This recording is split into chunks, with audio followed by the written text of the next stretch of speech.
In the sky, gazing far into the night, I raise my hand to the fire, but it's no use, 'cause you can't stop it from shining through. It's true, baby, let the light shine through. If you believe it's true, baby, won't you let the light shine through for you.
In the sky, gazing far into the night, I raise my hand to the fire, but it's no use, 'cause you can't stop it from shining through.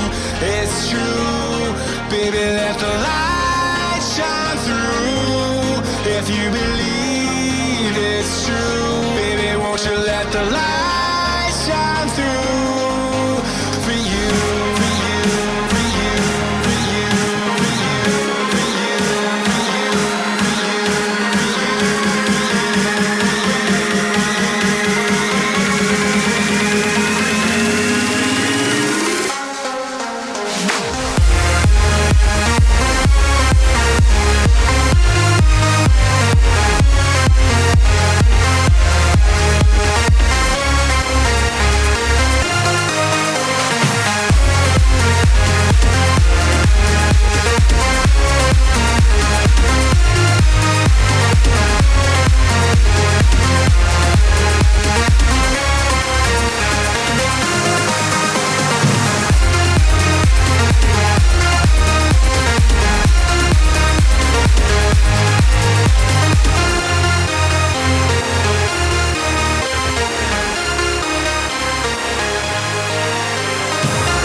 What's up, everybody?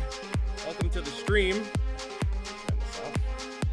It's been a while since I've streamed on YouTube, so literally give me a minute. I have no idea what I'm doing anymore. How's everybody doing? Thank you guys for tuning in. Appreciate it. We have almost 700 people and we haven't even started. How's everyone doing? Thank you guys all for tuning in. Appreciate it. How's my voice? How do I sound? Is everything coming in clear? I'd appreciate if you guys could let me know. Audio's a bit low. Wait, is it? My mic? Is my mic low? Huh. A little low? Okay, give me a second. Let me fix that. Actually, I can fix that on the fly. Hold on, what's this at? It's at, okay, tick 1. Okay. I'm gonna up it a little bit. How about that? Yo, Arnold. Is that better? I'm so glad to finally be back to the live stream discussions. However, I'm so sad I can't stay. Aww. I'm performing in a show tonight. Oh, I'll okay. be back for the next one. Alright, buddy. RWBY season is back, beaches. Time to discuss. Love you in the chat as well. Thank you. Thank you very much, Josh. Appreciate the $10. Yeah, so don't mind the notifications. That was a mess up. There was a little altercation with Streamlabs, so I haven't changed them back to the original ones. So for anyone who donates, those are the ones that are going to be. The music was loud. You are quiet. Wait, how's my voice now? It should be a lot better. I just bumped myself up a bit on the, I bumped myself up a bit on the, on my mixer here. You sound good now? Okay. All right. I'll have to just make sure it stays like this, in the future. But yeah, thank you very much, Josh, for the $10. I'm sorry you can't stick around. Obviously, I'd love for you to be able to be a part of the discussions, but nonetheless, enjoy your night, enjoy your performance, and I will see you next week for Chapter 2. Oh my gosh, there's so many people here. So, first things first, I assume everybody in here has already seen Chapter 1, which would mean you guys are all first members. Hopefully, you're all first members. If you are not, you will be spoiled on Chapter 1 of Volume 6. If you don't care about being spoiled, then welcome. We're going to talk about it in depth and break everything down.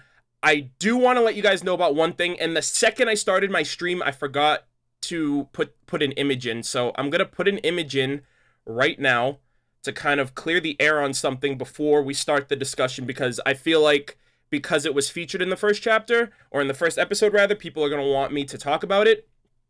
But I have plans in particular. So excited for a new volume of RWBY. They really trained hard for this one.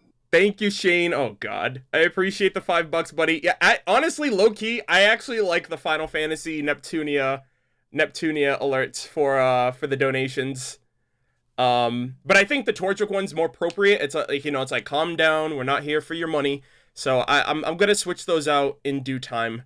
Give me 1 second. I have to find something so that way I can get the point across. I'm so pissed because the second the music started playing and the stream started and people were coming in, that's when I remembered, like, I forgot to put something in the beginning of this. So this right here is the thumbnail that I'm going to be using for my intro analysis, which, yeah, I know the intro, it's been out for a week now. I still haven't done anything on it. And that's honestly because I've been all over the place with like the RWBY memes and the shit posting and stuff like that. I have an analysis coming. It's huge. It's in depth. It's mainly my theory crafting and all of my headcanon that I expect from the opening. I am working on this video. The script is already done. I'm going to be recording it Sunday night. And because of that, I will not be talking about the intro in this discussion. I'll feature it. I'll feature that's another thing I forgot. I forgot to add something else. But yeah, I'll be skimming over the opening, but I'm not going to, like, spend 2 hours talking about the intro. So I just want you guys to be aware of that. I feel like in terms of like edits and stuff like that, and having it script-based, I can get my thoughts out a lot clearer and a lot more concise instead of rambling for 2 hours trying to talk about everything that was featured and showcased. So, hopefully you guys understand. Give me 1 moment. I have to... Gotta check on something here. So... out of 10 being the best, what did you guys think of the first chapter of Volume 6? Personally, I think it's the best premiere episode of the series thus far. Like, without a doubt. A lot of 9s and 10s, holy shit. Brea the Hedgehog, thank you for the $5 super chat. Thank you so much for everything you do, Arnold, for this community and loving Monty's gift with such love and passion. I appreciate that very much. Like I said, RWBY's like the one thing that I will put above everything else at this point, especially since it's what got me into the community and what is allowed for all of this to happen on the channel. So I'm very much excited, as everybody else is, for being able to continue RWBY. All right, let's see. Oh, Ark Noble. Hi, Arnold. It's good to see you again, and I'm so excited for another chapter, and already have my wings and fries ready for the stream. Glad to see you have your priorities in check, bud. Dragon Break. Driving from Indiana to Idaho and watching the stream. If you're driving, don't watch and drive. If you're like in the side seat or the back seat or something, go for it, dude. Hopefully this stream will keep you busy during the travels. Also, Saturn XK with a $100 super chat. Thank you very much. No comment, but I appreciate it very much. Jennifer Brown, 20 euros. Is that euros? I think that's euros. I always look forward to your RWBY videos, although I do favor your theory ones. I'm not really all that great when it comes to theory crafting. I'll be the first one to admit that. But I do appreciate the kind words nonetheless. And yeah, so this year is going to be a lot different. So for those of you guys who are here for the first time, I know a lot of people in the chat. Oh, it's pounds. Okay, I'm an idiot. Don't mind me. So there's a lot of people who have mentioned that this year is going to be their first live stream discussion that they've done. So typically what I do, today's Friday, I had a little bit of a mix-up with deciding when I wanted these live streams to come out. I do apologize for the confusion again for people. I made a video talking about it yesterday, and hopefully non-first members can understand my position and my situation with me being a first member and watching. I'm going to watch episode 2 tomorrow. So hopefully people, hopefully they can understand my decision to opt for going, for prioritizing more than anything, watching and discussing the episodes as soon as possible. Yeah, Ross, I saw yours. You said nut. It's like, what do you want me to say? I don't really know what to say in that instance. But yeah, so I really do appreciate all of you guys tuning in. And like I said, for those of you guys who are here for the first time, typically what will happen is every Thursday evening at 6 p.m. Eastern Standard Time, I will be on the YouTube channel discussing RWBY Volume 6 weekly. So I started these 2 years ago. I started this with Volume 4. I brought it back for Volume 5. And we are here once again for Volume 6. This is probably my most popular series that I have on my channel when RWBY is around, aside from the reaction videos. And I'm also, like I said, I'm going to be doing reviews this year. So that's another kind of form of content for specific people who want to be a part of, if they like reactions, if they like live streams, if they like reviews. There seems to, there's basically something for everybody. So yeah. Holy shit! We broke the sound barrier! 1,000 plus viewers. Holy crap. I did not think that was going to happen today. I did not think that was going to happen less than 20 minutes before we start. And that's another thing too. I usually dedicate the first 15 to 20 minutes to greeting everybody in the chat, kind of catching up, seeing how you guys' week was, and kind of just, I guess, warming up before we get into the nitty-gritty, because these live streams, if you guys haven't, like, again, if this is your first time here, or if you haven't seen the previous live streams, they go for a while. My shortest live stream is about 2.5 hours, and my longest live stream is over 5 hours, almost 6 hours. It's like 5.5 hours. So 2 to 5 hours is what you can expect. I don't expect everyone to stay for the entire thing. For those of you guys who do stick around for the whole thing, you guys are troopers, and I don't know how you guys do it. But I definitely appreciate it. Paul, no, you are just in time for the stream. Thank you as well for the $2 super chat. I appreciate it. But no, you did not miss. You did not miss out.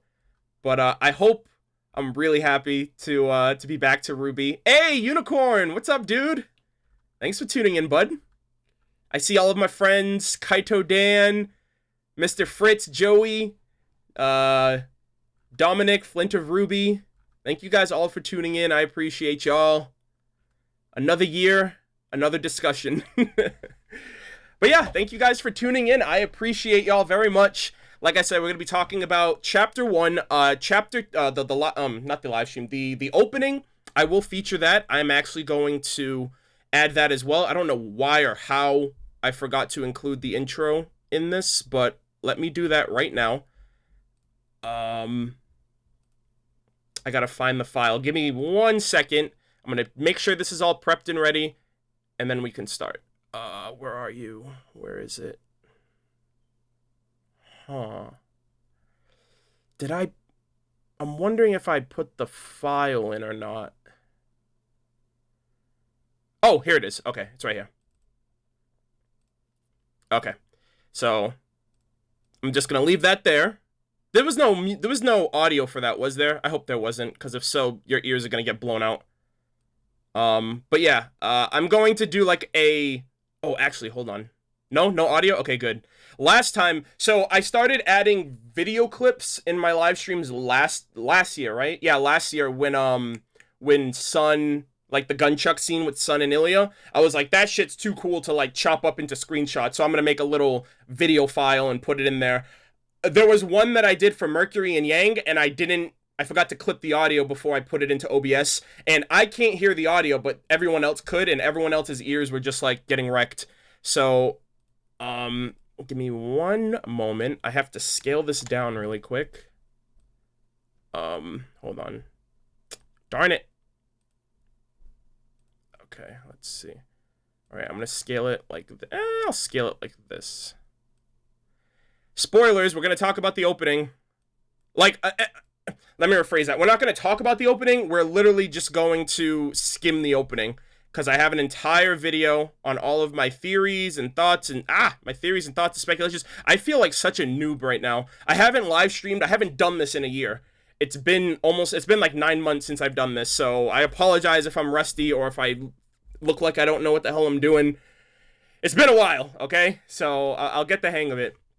Yes, and also when we start, I will be putting slow chat on, just so I can read comments as they go along. That basically means you'll be able to type something in the chat once every 45 seconds, and with 1,000 people in here, with over 1,000 people in here, that's definitely gonna be needed.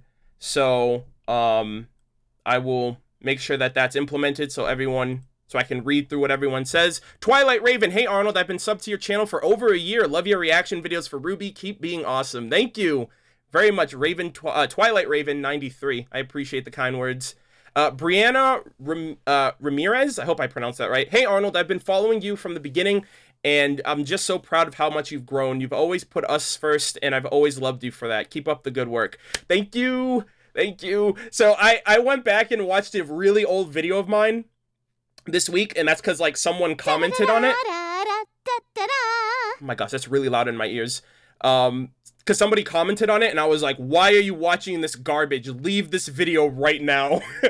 So I appreciate the kind words, and it's great to know that I can even see that I've grown, even since majority of people discovered me.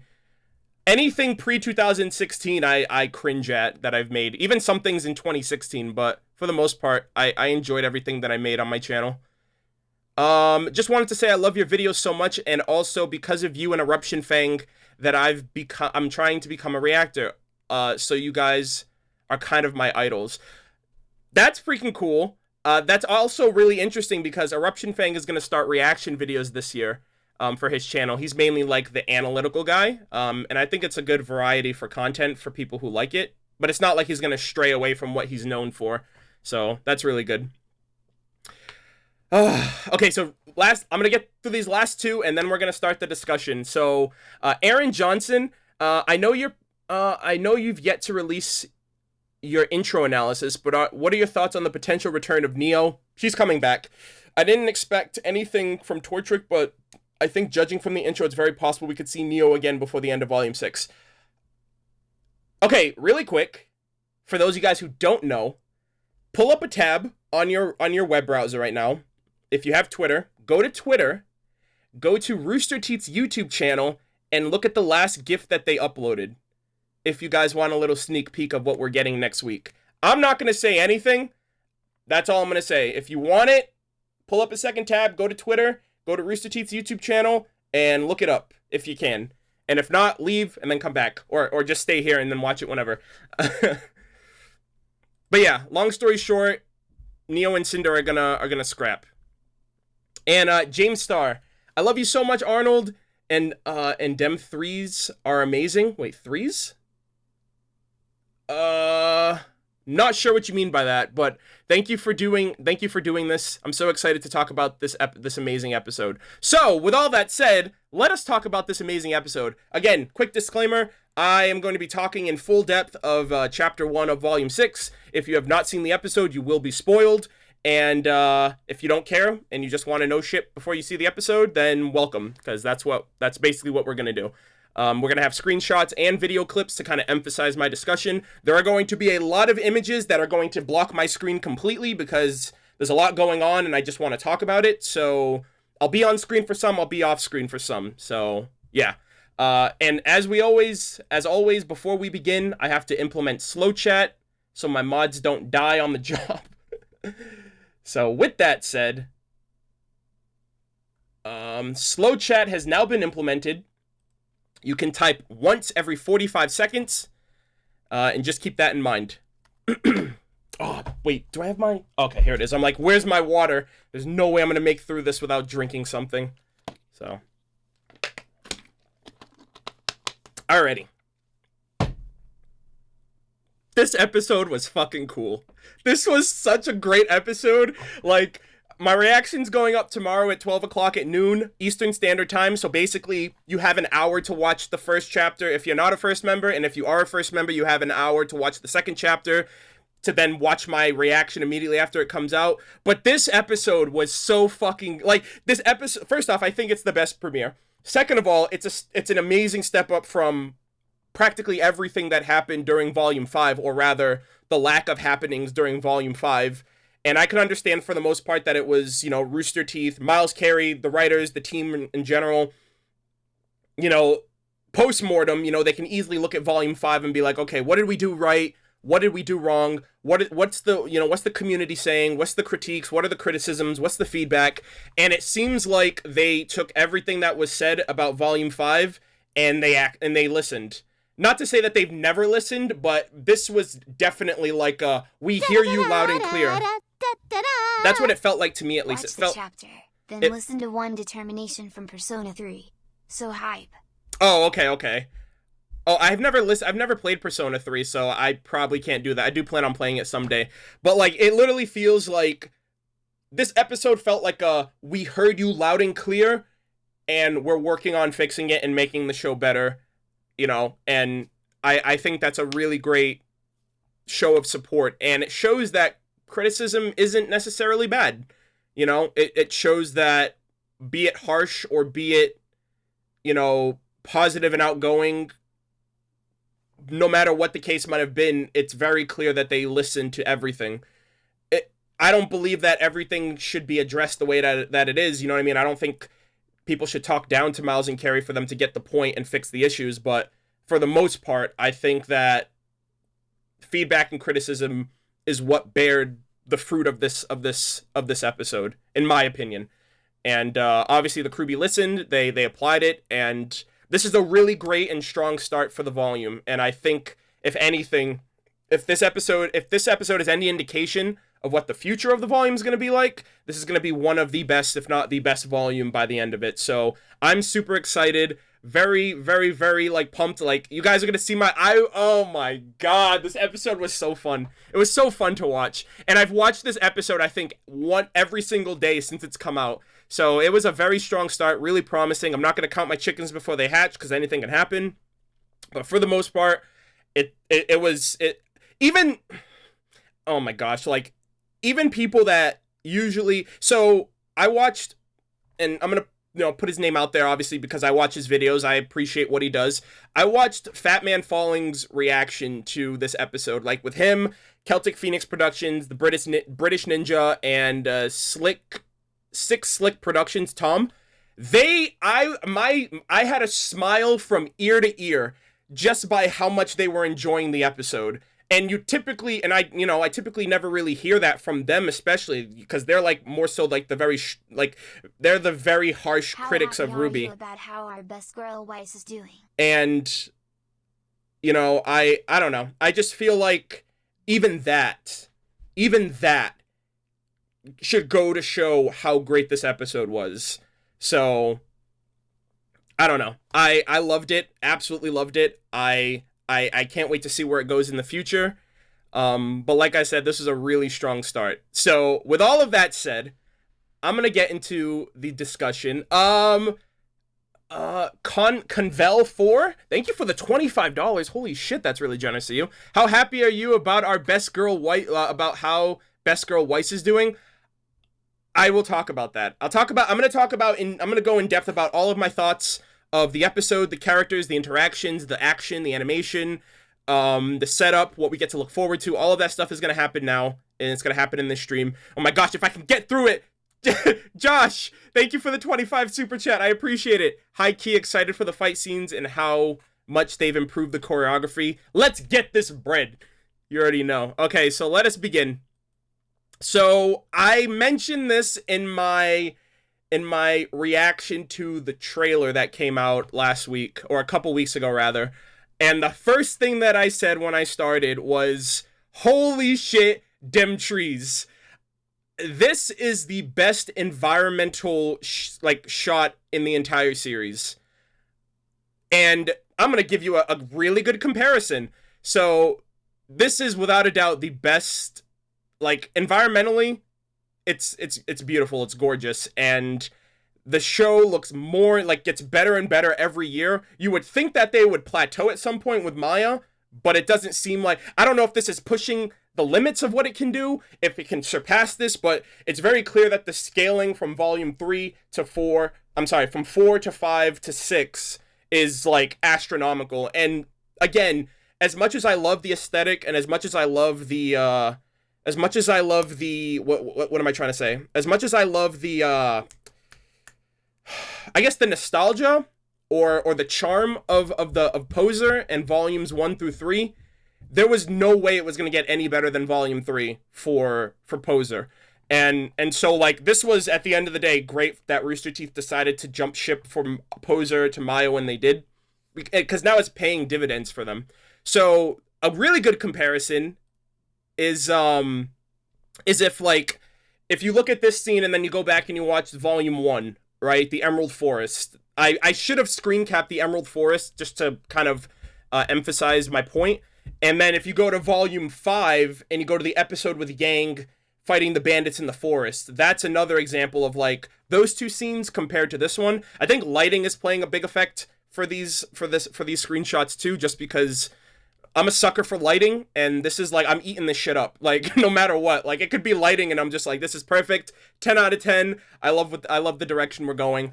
But for the most part, I think that this is definitely the best looking environment scene that we've gotten in the show thus far. Second only to Forever Falls. And I really hope, if the show looks like this, I really would love for an excuse to go back to Forever Falls at this point. I don't know if it's in the form of a flashback, in the form of going there in the future when we go back to Veiled for the Relic there. But I need to see what Forever Falls looks like in this engine, exploring it and everything, just the red leaves and all that. I love it. So first thing right out the gate, graphically, this is the best looking. This is the best that RWBY has ever looked so far. So there's that. So the next shots, I'm actually gonna go off screen. But what was interesting is that we got, hold on, let me make sure. So I have to take off these screenshots as I put new ones in. So I got to remember that. So right off the bat, we get a little bit of a jump into the future to kind of be meanwhile, this is what the characters are doing. And then we got a kind of a, so you wonder, I bet you're wondering how I got in this situation. And then we kind of went back in time. So really great showcasing RWBY, Weiss, Blake, Yang, and then Team Juniper, obviously RIP Pura, but we got Team RWBY, Team Juniper fighting on the train. Nice setup, and I love how they pulled it back and then brought it back into place after, informing us on what led up to this moment. So I thought this was a really good touch. I was actually genuinely surprised. I was like, wow, they're just jumping into the action. That's a little odd. And then they kind of went back and explained themselves. So this was a good setup. Obviously, I was grinning like a freaking bastard just because, RWBY, Weiss, Blake, Yang, the 4 girls together after so long, took them 2 volumes to get back together. And, Team Juniper looking stronger than ever. And everyone's in sync. And I don't know. I just really loved the approach to seeing them in fighting form, in top form. And obviously there's going to be some shit that they're going to go through this year. What they're going to go through, I have no clue personally. But it's definitely clear that it's good that they're back together because they're gonna need each other at the end of the day to get through this. So that's my that's I don't know. I was just really giddy for this scene in particular, even though we saw a bit of it in the trailer, right? Like we saw the Ren and Nora and Jean moment in the trailer, but it was really glad. I'm really glad to just see all of them, and they're all interacting with each other, like "thank me later" and "oh, I hope you're not rusty," and then like Ren like yeets Nora into one of the Grimm, and I'm just like, holy crap. So why are people typing F in the chat? Don't wait. Did someone get this started? Oh, press F in the chat for Pyrrha. Oh, okay. Pull one out from my dead homies. Anyways, so we got those 4 scenes. Again, cherish them, love them, and okay. So we got to talk about this right here. So Rooster Teeth mentioned at New York Comic-Con a few weeks ago, or like last month technically, but a few weeks ago they mentioned that they're going to be playing around with certain elements and certain themes this volume. And I made the video when I discussed the news and information out of New York Comic-Con that, you know, some of those can be different like story approaches or different themes for a volume, and one of them was love. And I don't want to make this a shipping thing, but it's very clear that Rooster Teeth was like giving people stuff to get like to kind of like I don't know, just like stimulate like more of the shippers or more people who just love seeing these characters together. So obviously we had like there was a lot of RWBY and Weiss moments, especially in the intro. Obviously them two BFFs, you know, if RWBY Chibi's anything to go off of, and it just shows they're so much closer than they've ever been, especially now that they're all together. And I don't know, I really liked it, and obviously the whole effects, you know, of them swirling, we obviously got to see that in Volume 4 with RWBY and Nora, but obviously it's a lot more fleshed out and polished with RWBY and Weiss. And then again, White Rose, you got like the rose petals with the white and the red mixed in there, so it's very obvious what they're doing. They're catering, which is it's not really catering because it's like RWBY and Weiss obviously care about each other. They're teammates, they're friends. But then it's also like, it's a double meaning, essentially. Or you can take it that way as well. So yeah, pink petals, essentially. But yeah, I really liked seeing a lot of those moments. And there were a lot of moments where it was just like, we're back in Volume 1, we're back in Volume 2. We're back before the shitstorm of Volume 3. Honestly, and I absolutely loved it. Swirl, just from a technical standpoint, doesn't make that much sense to me. Wouldn't it be one swirl with a mix of red and white, rather than 2 swirls? RWBY's swirl comes from her keeping roses. What do Weiss's come from? It's literally just the aesthetic at the end of the day. You could say the same thing about Nora and RWBY. Like, they literally change their mass and become, like, a different form. It's literally just there for aesthetics. Nothing that you really need to nitpick. Or I guess you can nitpick if you want, but personally, I don't think it's really anything that... It's a feast for the eyes more than anything, so... Kevin Mers, hey Arnold, you keep on being a gem in the RWBY tuber community. My internet's trash, so I gotta go. Oh, that's unfortunate. I'll catch you later. Also, F for Pyrrha and D. Thank you, Kevin. I appreciate it. These will be uploaded, by the way, for anyone who's curious. These live streams will always be uploaded to my YouTube channel following completion. Once it's completely processed, it will be uploaded in full, so you can watch at any given point. And I might do different timestamps after the fact, so if people want to watch these for a specific moment, they can do that. Oh my gosh, Corporal Russo, hey my dude, thank you for the $100 super chat. Holy shit. Hey my dude, good to see you doing these again. I'll be in and out with the usual antics, but just a few things real quick. 1, what video tutorial did you use to make these streams? 2, if the Japanese trip threw you off for a curveball. The Japanese trip was just like out of nowhere. I really didn't know how to react, but I definitely appreciated the offer. And second, I don't use a video tutorial. Everything that I know how to do on Twitch, at least when it comes to this stuff, I'm self-taught. I figured out how to do all this myself over the last couple of years. I don't have any initial thought of like tutorials, because obviously I've used tutorials to teach myself as well. But it's just a matter of typing on the internet and finding what you're specifically looking for, but I can't really source anything in particular because it's like I literally grab from all different sources. But at the end of the day, YouTube tutorials are the way to go if you want to learn how to do certain things technically with OBS, with Twitch, and with YouTube. So that's the best answer I can give. If you want to know about my editing software, I use Sony Vegas 14, and then obviously I use OBS Studios for everything that I stream in particular. So thank you very much for joining. Thank you very much for the super chat. Appreciate that very much, bud.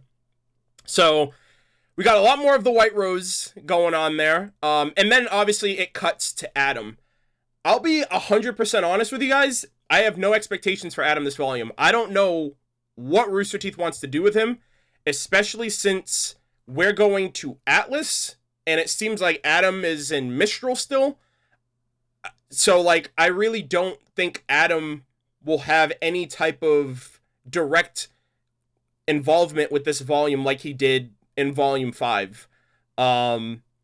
I know that he was featured in the opening, but he was featured as like a fade in, fade out appearance. And I think that's more so mentally for Yang, who lost her arm to him, and Blake, who's basically been running away from Adam all the way up until last volume. So I don't really think, like, if you were to ask me, Honored, what are your theories for Adam? I couldn't tell you. I have no clue what they're going to do with him. At this point, he has no alliances. He has no allegiance. Like, he still sees himself as the White Fang leader, but clearly they don't see him that way. But obviously he's now ruling with an iron fist. I will say this, though. I find it really odd that the White Fang talk down to Adam when it's Adam, a high-ranking member of the White Fang, who could body any one of these fodder, which is basically what he did, and they were running their mouth. So I was just really, like, taken aback. I was like, why would you say that to him? Why would you gloat and, like, throw Blake in his face like that? Like, oh, you got folded the second you got sassed by the Belladonna girl. I was like, you literally just dug your own grave, pal. So, and, like, they're kind of obviously poking fun at him. It's like, oh, you came back with your tail between your legs or whatever. So I can understand why the guy did it. He got cocky and now he's dead. So, but yeah, in terms of Adam, mentally, he's losing his shit. He's like batshit crazy at this point, even though he's a bull faunus. But in terms of like relevance and importance, I have no clue. Like, he has no need to go to Atlas unless he's literally that high strung on Blake that he wants to, like, chase her down. Obviously, Adam is still on her mind and Yang's mind, which is what I think the intro is implying, but I don't think it's implying that Adam is going to be doing anything relevant until, I don't know. I really don't know. I have no clue. But yeah, he's seeing red. Oh gosh, Josh. Hold on, guys. Give me 1 second. I gotta fix something on my second monitor here. Okay. All right, but yeah. So for me, at least, I have no idea what's going on with him. Like the White Fang is no more. The White Fang who are leaving the White Fang are gonna go and join probably Gira's movement that he's planning. So I really don't know. I just wonder if we're gonna see his eyes this year, or he's gonna remove his mask, because they debate you in the freaking trailer. I'm sorry, they debate you in the character short, and then he has his mask back on. I'm like, what was the point of that? You know what I mean? So unless they do it this volume, I'm like, what? At the end of the day, I'm gonna be like, they teased us twice. Unless they're gonna string us along until they feel comfortable with doing it. But anyways, Count Nero, thank you for the 710, buddy. Appreciate it. Hey, guy, glad to be here. Hope to contribute more than just the occasional meme. Nah, that's fine. I appreciate it. Glad to have you here again, Count. It's been a while. For both of us, obviously. I haven't streamed on my channel in a bit. I mean, I stream, but mostly gaming stuff. Okay, so after the Adam thing, we shift to present time. And we're at the Mistral Grand Central Station, or AKA Mistral Central Station. And I liked the aesthetic of this. Not the aesthetic. I guess I liked how, like, there was just a lot of people here. I don't know what way to put it. I said it a specific way in my reaction. I was like, it's like crowded. There's like a lot of people around. And that's a very not common thing to see in the show thus far. Like, I know they attempted to do that in volume in Volume 5 and Volume 4, you know, when they traveled from village to village, but it never felt like it was, populated. There you go. I'm an idiot. It never felt like naturally populated. It just felt like, okay, we're putting a person here, a person there to get the point across that people are here. And this is like a train station, so just like an airport. And this is another thing too. So for those of you guys, I'm pretty sure, for those of you guys who don't know, a couple years ago when I went to my first RTX, I traveled by plane for the first time in 2016. And I went to the airport, and I, like, aside from, like, a concert maybe, I've never seen, or a mall, I've never really seen that many people in one place before at an airport. And this literally reminded me of the airport, especially the bottom left, where people are, like, waiting in line to get their tickets. That's literally what it reminded me of. I was like, oh shit, this is, like, spot on. You have the ticket booths, you have, like, the occasional landmarks like the dragon statue, you have people on their phones, people buy like booths and stuff like that for food, and it felt like they nailed the scene perfectly with what they were trying to portray it as, and I just like the way that it looks too. And I'm also wondering if the bottom right statue represents like the sea Fei Long Grimm, or if there's like other dragon Grimm in the series. So I've been to New York once, and it was for a field trip. So I didn't really go to New York. I literally went to New York for a field trip. I went to FAO Schwartz and the Hard Rock Cafe, and that was really it. I've never really explored New York City. But yeah, I just liked how much hustle and bustle there was, how many people were about, and it felt very natural, and it was just a great change of pace for a place that's really crowded, and they I think they did this scene really, really well with building the right atmosphere for it. So that's what I liked about that scene. And again, it kind of played into everything else that I experienced myself with being at the airport for the first time a couple years back. Woo, Si Fei Long for life. See, I don't know if that's the Si Fei Long. Like, I want to say it is, but at the same time, I'm like, every statue that we've seen, right? Like, what's his name? Jacques. He's got, like, Borbatusk statues in his house, and, like, King Taijitu statues in his house, so I'm just like, every creature that I see in statue form, I assume is a Grimm. And, I don't know. It looks like the Si Fei Long, but at the same time, it doesn't. And there's, like, a dark one and then a light one, so I'm wondering if there's, like, a King Taijitu version of a Dragon Grimm in the show. Or, you know what I mean, like a sea dragon or whatever the case might be. The dragons are the true gods of light and darkness. You know what? That'd be pretty cool. And that reminds me, too, for those of you guys who play Overwatch or know about Overwatch, that reminds me of the brothers, the dragons, like Genji and Hanzo. Because they, like in the story, it's like they can turn into, you know, they were originally dragons and then they turned into humans. That's also what it reminds me of. If that's the brother, like the god of light and darkness, they're brothers, and I don't know. Yeah, the Shimada brothers. I just realized that. I was like, holy crap. Yeah, oh god. In before the I need some healing posts in the chat. But yeah, again, I just really liked that scene in particular. So, this, I don't know why. I don't know what it is about this scene right here. But I really loved Ruby's attitude. She's like, oh, what's with the standing? Like, let's go. I really liked that. I don't know why. I guess it's just the charm of RWBY. Like, she's still a kid, and she's, like, super excited while everyone else is just sitting down waiting for the train to get loaded so they can leave. I don't know. I just really cherished this scene. I thought it was really, really nice. And every time I hear it, I'm like, I don't know. It just has a satisfying feel to it. Yeah, her energy, too. Like, someone in the chat just said, Link, her energy is contagious, yeah. I really liked this scene. And Crow's like an old, he's like a, you know, dusty old crow over here. He's like, wait, what are you running for? And he's like, what's with the standing? Let's go. So, I don't know. It's just RWBY. It's her charm. It's her innocence. It's her personality that I really like and admire about this scene, I think. Well, one dragon is black, the other is yellow. Could be a metaphorical conflict between Blake and Yang since we saw their interaction on the train. Could be. I mean, and also, I'll throw another bone for you right there, Corporal Russo. Yang is also known as the sunny little dragon. That's what her name translates to in Chinese, if I'm not mistaken. And that's also what Tai Yang calls her in Volume 4. So, I'll give that one to you. So, let's see. So, following this scene, which is something that was really cool that I liked. Hold on, let me get rid of this. I can only have 4 images up on a screen at once, which is why you guys are probably noticing that I'm taking a while to put these in. I also don't want my computer to freeze. Was this right here? RWBY's semblance in full effect. And we've obviously seen this before. She's used this level of speed semblance to kind of get from point A to point B in the past.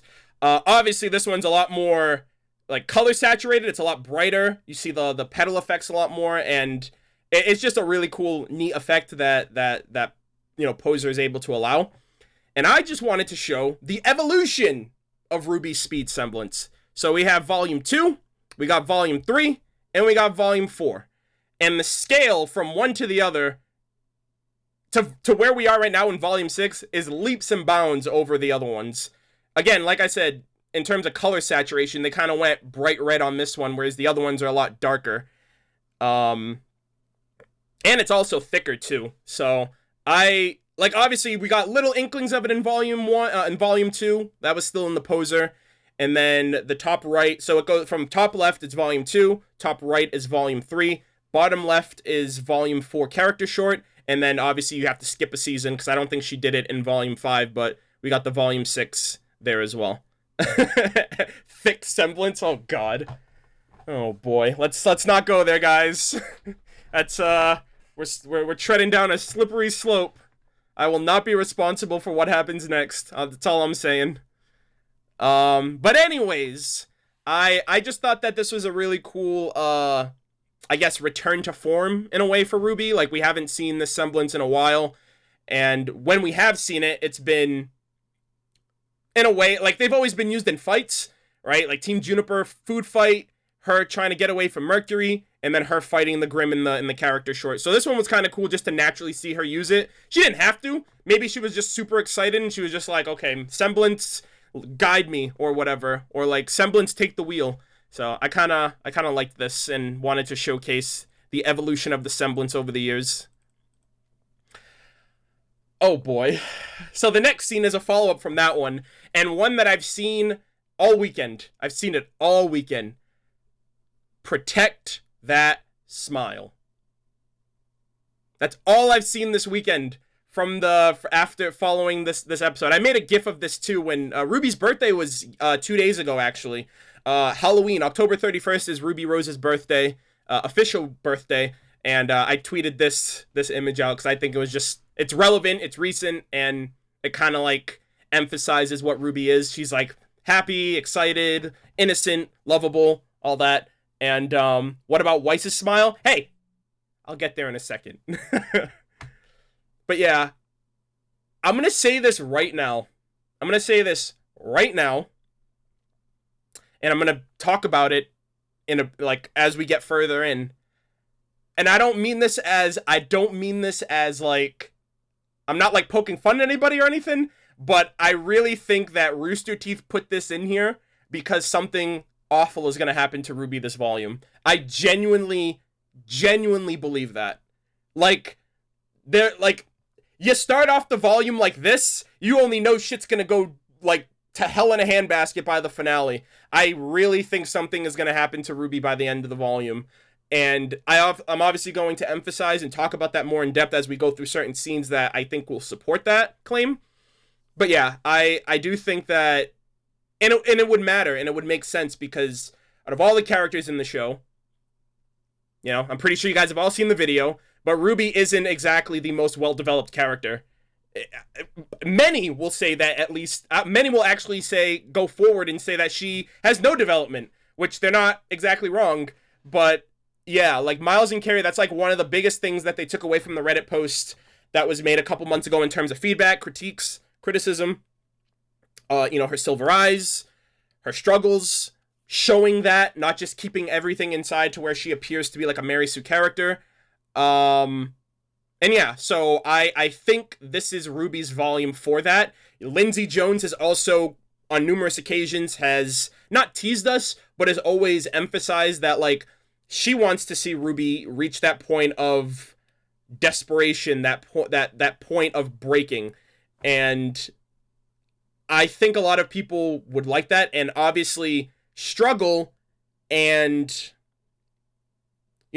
I think struggle and conflict makes for good character development, and we know she needs it. So at the very end, I think this is RWBY's time, and I think this is like the setup. It's like, we love RWBY, we want to protect her, we don't want anything bad to happen to her. Well, too bad, because the plot demands it, and the fans demand it, so it's gonna happen. Remember, Not to mention, Blake it was should have stabbed, happened a while Yang back. was amputated, Weiss was impaled. So of course the only member of Team RWBY would have something happen. Yeah. I'm guessing complete mental breakdown. I mean, it's just the fact that, like, mentally, and in terms of expression, RWBY doesn't show off any of that type of emotion like Blake does, running away from home, feeling guilty, Yang feeling depressed and useless and weak. Weiss even, like, Weiss obviously has the most development in the show, and we've seen that throughout the show, since Volume 1 to where we are now. RWBY has been she's been a very stagnant character, and I'm not saying that's necessarily bad. I can willingly allow myself to believe that that's just her character, or that's who she is, because no matter what, like, she's just optimistic. She sees the good in everything. But at the same time, she's also the youngest character. Besides Oscar, she's the youngest character. So I would think things would affect her more because she's the youngest, versus the opposite, where, like, the older characters are expressing hardships and struggles, whereas RWBY, the youngest character of the bunch, is just like, taking it on the chin and just keeps moving. So it's believable to an extent, and obviously at some points I think it is a bit exaggerated. But like I said, I do think that, like, something's gonna happen. I don't know what, but I will tell you here today, November 2nd, 2018, that something is gonna happen to RWBY this volume that will cause her to develop, and that will also cause a rift between her teammates, or her friends, rather. Because I personally feel like RWBY is the glue that keeps everybody together. If the past volumes were any indication of that, I really think RWBY is the glue that keeps everyone going, that gives everybody hope, right? It's just like Ozpin and Salem said, like, she's the spark that ignites people and keeps them going. And when you take her out, that's when shit goes to hell from every other angle. So yeah, I do think something is going to happen to her. I don't think she'll die or anything. I don't think anything grave, but I think she'll be affected to a greater extent than anything that she's dealt with by herself. And I hope I'm right. And hopefully Rooster Teeth, Miles, and Carrie, hopefully they do it well. Hopefully it's natural, and it's not shoehorned in for the sake of catering to fans, or not even catering, but obviously giving the development that we think that, that she's kind of needed or should have had a long time ago. So again, that's my opinion on that. And then obviously this felt very, very, very like early RWBY, like the good old days, the charm, the I don't know, just the friendship, the natural friendship, and the characterization of everybody. RWBY's really excited. Yang being the big sister, like, obviously that plays really well into their interactions. We see Nora, we see Ren, like, Nora's still doing, like, the little dances and stuff like she always does. And the characters were in their element. They weren't depressed. They weren't crying. They weren't, in fear of their lives. And it was just a moment. Like, again, this is the calm before the storm. I really feel like they're giving us a lot of this, like the calm before the storm. Like, hey, remember all these good times? We're bringing them back. Don't get too attached, because things are actually going to take off. I think that's what is going to happen. So, oh, and then right here, I decided to make this entire screenshot just of Ren, just because, I don't know, I just thought, number one, my friend Sunny, she loves, with a burning passion, Lyren. And especially when he got his design rework in Volume 4, like, she was, like, head over heels, madly in love with the character. And I watched this episode and I was like, oh my god. Like, like, for every person out there who, like, loves this, like, loves Ren, Yeah, all the Ren sexuals, basically. Yeah, we're all Ren sexuals now. There you go. So first off, Rooster Teeth, we need a Ruby Beach episode. Like, come on now, it's been 6 years. Get that in the script. Volume 7 Beach episode confirmed, and give this guy the, I want this to be his next costume DLC for RWBY Grimm Eclipse. The fans have spoken. We demand it.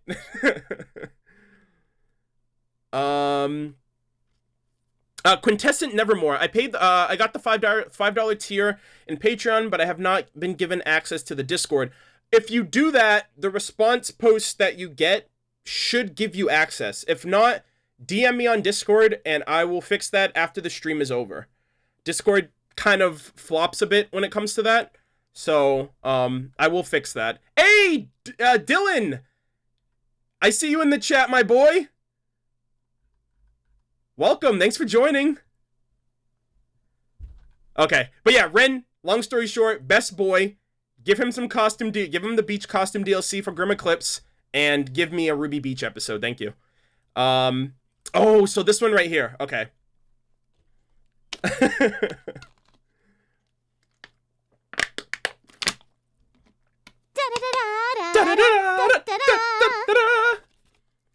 Russo, Jesus, my boy. Not gonna lie, no pun intended, but we can't see his bottom half, and the sun is is looking at him like dead ass. Sorry for cursing. Nah, it's fine.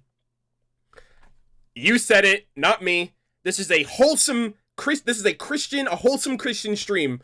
All right, we're not gonna get into any of that nonsense. Not in this stream. Not if I have anything to say about it. Yeah. Also, Nora was probably eating that up, like the beach ball Ren, like. Gosh. But yeah, so the next shot that I'm going to show, and again, this kind of, plays into the whole RWBY and Weiss thing. I love to death their development, their friendship. From where it started to where it is now, polar opposites. So here are the screens that represent that. First off, this is a glow up if I've ever seen one. Right? Like, from Volume 1 Poser to Volume 6 Maya, like, Jesus Christ. If you didn't tell somebody that RWBY would get better as time progresses, I don't think anyone would watch this show nowadays. Like, because it's so hard to go back and watch Volume 1 just from, like, a visual standpoint. Like, I had to go back and watch this episode to get to these screens for this moment. And I'm just like, thank God for Maya. Like, this is, like, I will love, Volume 1 will always have a special place in my heart, because it's what started the show, right? The trailers are what got me into Rooster Teeth. It's why any of us are here right now, and I'm not saying you guys are necessarily here for me. What I'm saying is, you guys are here because I'm here, and I'm here because of RWBY, and because of Monty and all that. So it's kind of like a long lineage of how everything happened. So that's why Volume 1 will always have that special place in my heart, and it's what got me into the community. And then when you see this, it's just like, I love you, Volume 1, but goddamn. This is like a perfect screen to be like, be careful who you make fun of in middle school or high school or whatever that meme is. Because it's like, they're just so drastically improved, like in every aspect. Their own character growth, their friendship, for like both of them, they hated each other in Volume 1. They love each other in Volume 6. And like even before Volume 6. And, I just, again, it's a great comparison of then to now, in my opinion. I really liked it. And, again, this right here, actually, let me do this right here. So this is the first step. And let this be a lesson to any of you guys out there. Don't make a promise you can't keep. Now, I'm pretty sure when RWBY said, I promise, like, Team RWBY won't leave your side for a second, I promise. I think that was the first inkling that something is going to happen to RWBY. First off, we're getting all these feel-good moments and happy, fun times and all that stuff. Some flashback scenes, like, not flashback scenes, but, like, nostalgia feelings of, like, when things were happy and fine during Volume 1 and 2. And then Weiss is like, oh man, I gotta go back home. And then RWBY's like, don't worry, we're all together. Nothing's gonna happen, I promise. And that's when I was like, something's gonna happen to you this volume. You're not reaching Argus. I don't think RWBY's even gonna reach Argus. Like, if Argus is the destination this volume, which that'd be really weird if it was, considering they have to get to Atlas. But if Argus is the destination and RWBY doesn't make it there, I called it. Like, I really do feel like this is like, okay, this is the first red herring that we're getting. It's not death flags, it's not, but it's definitely red flags. Like, hey, make sure you pay attention to this shit because it's gonna be relevant down the line. So, obviously, they love each other. I love it. I love that they love each other. And it's always good to see. Alright, what's the next scene that we have? Oh god, those two. Okay. So we're gonna get into the next scene in a second here. Give me a second, I'm just reading the chat. Will you please play the video again if you didn't already? Wait, what video? That's it. Beavis and Butthead. That's a good comparison. So really quick, let's play a little game. All right, here's a quiz. Who are these two characters based off of? It's lightly referenced in the episode, like right when you meet them. But who do you think these two are? Yep. Okay, Equinox got it. Equinox got it. Dumb and Dumber. Close. The Tweedles. Yep.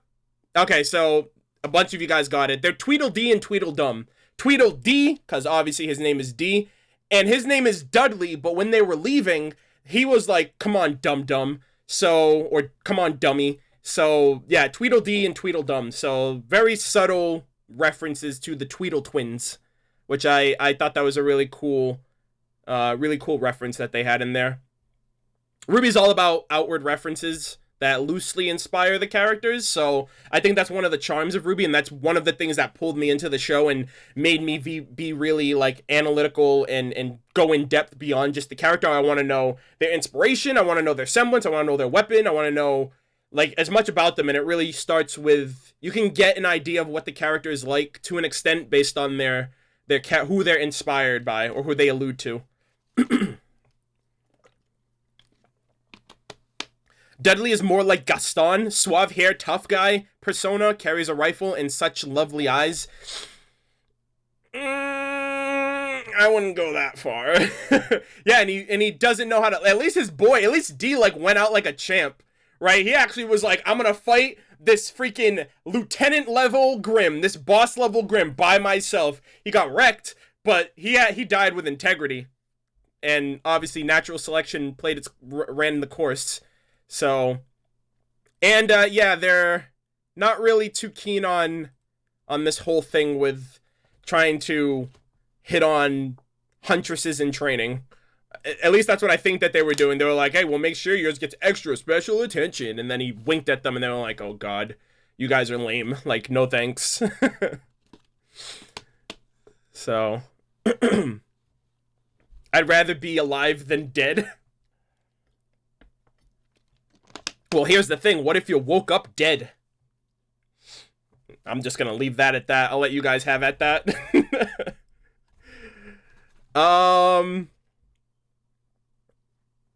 Let's see, reading the chat. Yeah, what was his weapon was like, his weapon was kind of cool, but it was like an electric charged mace, I think it was. Like, there was electric dust, or like an electric core at the, like, there was an electric, like, core, and then it, like, spun around.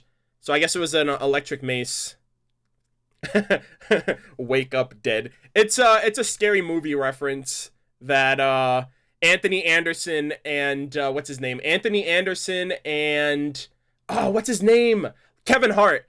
They kind of go back and forth on like paradox arguments. Like, do you wait? Like, you can't wake up dead. And then the other one was like, if a rat goes inside of a house, does it become a mouse? And if a mouse goes outside, does it become a rat? Like, they had, like, these stupid-ass, like, funny-as-hell, like, arguments that they were just, like, trying to, like, break the space-time continuum. And it's so funny. It's so funny. But, yeah, that's... My mind kind of wandered at that point. I completely forgot. I don't know if she's in the chat. If she is, I'd be really happy. But if not, I have no clue. I want to showcase something to you guys. So, I'm probably going to start doing this in episode 2 of my reactions. but somebody, so I got a lot of packages over the last couple of weeks. I have a P.O. box where if people are willing and able, or if they want to, they can send me gifts, they can send me things. And this big batch that I recently got, I already did the unboxing. I'm going to be editing it. You guys can see one of the things that I got. Actually, let me show you that right now.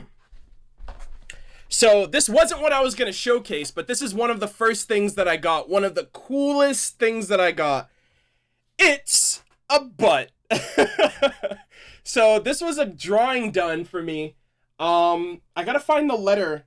They have like their signature over here, but essentially somebody drew Zwei, like literally drew Zwei and everything. They have like the quote back here. It's a butt, RWBY 2016. And this is one of the nicest things, one of the coolest, most creative things that I've received, like, ever. I've gotten a lot of fan art, I've gotten a lot of drawings and letters in general, and this is something that I like because I can, like, put it in my background, and a lot of people notice it, and it, you know, makes me really happy. Another thing that I got, too, this was last year, though. This was last year, but this, again, I put it in the frame so that way it's showcased, but this was a Ruby Rose...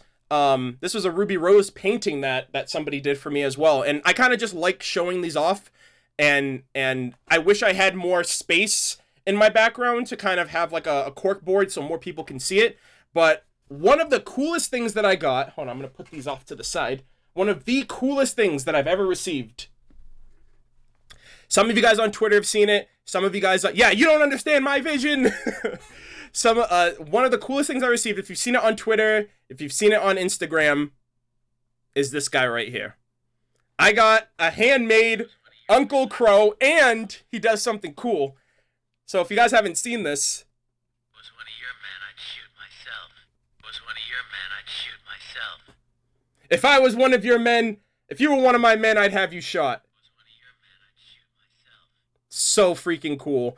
And this was actually made for me by Angelica from Louisiana. So if you are in the chat, thank you so much. If you are not, you will see the video really soon when I unbox this and I lose my shit. And I think it's super cool that he's like push to talk. I really, really like it. And I'm probably going to put him in the background. I'm going to replace L over there. Like he's all fallen over and whatnot. I'm probably going to put Crow back there from now on. But yeah, I completely forgot. I wanted to showcase that and show that off to people because it's like a really nice gesture that some people have done for me when it comes to sending me like fan art or just their creations, because I can't draw that shit. I mean, because I can't make that and I can't draw that or paint that. So you guys are incredibly talented people in the Rooster Teeth RWBY community. So I wanted to just show that off and let you know that I appreciate it and that I got your gift. So, let's see, let's get back to it. Okay, so we got these guys, which is whatever. I liked this. Again, just Ruby and Yang, like, taking the opportunity to be like, you guys are stupid, you're getting in trouble. And I've seen a ton of GIFs. This one, right, like that one that Yang does right there, she looks like she's about to drop the hottest album of 2018 on everybody in Remnant. She's just like, yo, what up? So, again, just more goofy moments, more things to kind of salt the wound later on down the volume. We're going to wish we had more of this volume, but, you know, c'est la vie. So, yeah, I appreciated those two scenes as well. Let's see, what else we got here? Oh, okay, so you got some Blake and Ilia moments. So, obviously, I'm obviously going to be jumping. I'm not going to be lingering too much on, like, I'm not going to go through every single thing. Obviously, Ozpin kind of mentioned, he was like, oh, I hope those weren't Beacon students. And then we got a little bit of dialogue from Oscar, and then it shifted, and, like, Blake was like, oh, everything's ready, everything's loaded, we're just waiting on Blake. So, so obviously, and that's another thing, too, I want to talk about. The pacing has been really good for the first episode. We're not staying in one house for 10 episodes. It doesn't seem like we're going to be staying in one house for 10 episodes, right? We're at the station, and then we're on the train, and now we're going to be on foot. And like they mentioned at New York Comic Con, where it's going to be the sense of a journey, the sense of an adventure. We're always going to be moving. Things are always going to be happening. We're going to meet people. We're going to see locations, new Grimm, new fights. And it got me so excited because I was like, at this point, I was like, dude, the pacing is really good. They gave us a little tease of the fight. We're obviously going to get back to that, but just having a moment to settle down, gather our bearings, kind of get the information of the last couple of, also 2-week time skip confirmed over what's happened over the last couple of weeks, what everyone's doing. So they're kind of explaining to us now, like, okay, this is everything that's going to happen. Ilia's going to go back and help out with the White Fang Brotherhood, or Gira's new movement that's happening. Sun and Neptune are going to be going back to Vacuo with their team, and Team RWBY and company are going to be moving to Argus, or moving forward to Argus to kind of deal with things. I liked Ilia's outfit. Obviously, I freaked out about that. I always freak out about new outfits for some reason. It's an effort. They had to remake a new Ilia model just for this one scene. We're not going to see her again, and they took the time to make her a new outfit, which was really good. So I appreciated that. But yeah, so like, yeah, Blake is basically kind of talking to everybody. Ilia expresses, like, you know, she doesn't want Blake to leave. She obviously has a thing for her, but at the same time, it's like, you've been giving a second chance. I understand why, because Ilia kind of was redeemable. I don't think she's ever, I don't know if she's killed anybody, but we've never seen her kill anybody. And at the end of the day, anything that we saw was just her being influenced by Adam or Corsac and Fennec, so or Sienna Khan or whatever. Nothing was really of her own want or doing. She was mainly manipulated. But at the same time, I can't do that. I can't join a terrorist organization, get caught, and be like, you were only doing what you were told. You're free to go, Arnold. Like, no, like, so I don't know. I can understand for Ilia, because like we can sympathize with her at the end of the day. So things are gonna be going away for her for a little bit. But the coolest part of this episode was the return of my boy. We haven't seen this man in almost 3 years. I'm so freaking happy. I am so happy that Neptune is back. And you know what's even better? I'm glad that even though Neptune hasn't been around for 3 years, Carrie has not gotten rusty, and that is thanks to RWBY Chibi. I literally think RWBY Chibi was why Carrie has still been able to deliver Neptune in the same type of manner, even though he hasn't been in the show since Volume 3. Literally going into the 3rd year of him not being around, and he shows up for one episode. It's a tease, but I think it's also easily foreshadowed that we're going to see them again, because they're going to Vacuo, we're going to Atlas, but we got to go to all 4 kingdoms. We need the relic from all 4 kingdoms. We need to find the maidens, which are assumably in each kingdom, right? Amber was in Vale, Vernal was in Mistral. I'm assuming the Winter Maiden, whoever that might be, is going to be in Atlas. And then the thing that I don't realize, the thing that doesn't make sense, actually, let me go on a little tangent right now before I talk about Neptune. What doesn't really make sense to me, Raven. Yeah, it's fucking Raven. I'm an idiot. I know that it was Raven, but they debated us the whole time. I don't know why I said Vernal just now. Holy crap. Yeah, Raven was there the whole time. She was meant to be the Spring Maiden the whole time, so that's why I'm still thinking about it. But now that I think about it, it doesn't really make sense. If you wanted to make getting the vault difficult for somebody, you wouldn't. I think whoever's the maiden should be relocated to a different kingdom, right? Because you have Raven or Vernal or whoever the previous maiden was. If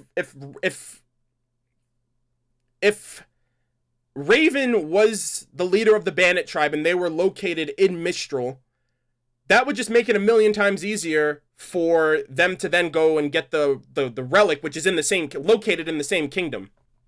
At least I think so. So yeah, I'm thinking about that now. It's like the Fall Maiden was in Beacon, and that's who is tethered to the relic of choice, and so on and so forth. So yeah, should have done that. Raven wasn't in Mistral for the relic. No, what I'm saying is, like, that's where her tribe was. I don't think her tribe, like, relocates constantly. And Raven and Crow going to Beacon doesn't necessarily mean that that's where they were from. That just means they got noticed, because students can choose where they want to go to school. You know, that's what Weiss did. So, So yeah, I just thought of that now. I'm like, you should put the maidens on different continents so that way it makes it harder for the enemies to get the relics. But anyways, back to my boy Neptune. Really happy to see him again. Obviously, this is a pseudo glow up. This is his first time in the Maya engine, so it's a very, very momentous occasion that we get to A, see him again, and B, see him in tip-top shape. The top left is volume 2, the top right is volume 3, and then the bottom 2 are from this volume. So really great to see him. Obviously, the more things change, the more they stay the same. He's still a ladies' man. He's still hitting on any girl that comes into the picture. I'm surprised we didn't get a Neptune and Weiss scene, especially if she knows that he's here, or I assume she knows that he's here. I assume they all know that each other's there. It's just like, you know, they're all like dispersing and all doing their own thing. Blake saying bye to her friends and all of them are waiting on her. But yeah, I'm just because they hit it off so well in at Beacon, so. But yeah, I found it funny that he was like going to hit on Ilia, and then Blake was like, wrong tree. So I think that confirms that Ilia is bisexual. Because if she was bisexual, that wouldn't be a wrong tree to bark up for him. That would just mean she's not, you know, if she wasn't interested, it would just be like, she's not interested in you. But I think the implication is wrong tree because she's not into guys. Am I right with that? Does that sound right? Oh, I'm dumb. I meant lesbian. Sorry, did I say bisexual? I meant lesbian. Yeah. She's full on. No man's land. Yeah. My gosh, did I say? Yeah. Okay, my bad. I don't know why I said that. I sound like a moron today. Like I said, first time doing a stream in 9 months. I apologize. Yeah. So she's like full on lesbian. So I guess that kind of clears the air for anything, because obviously in the past we didn't know that, so all we had was speculation and conjecture. But yeah, so yeah, she's a lesbian. She's not bisexual. She's not into Neptune. There you go. So that was good confirmation on that part, and obviously Neptune, same old Neptune. You know, if there's an attractive girl around, he'll go for him.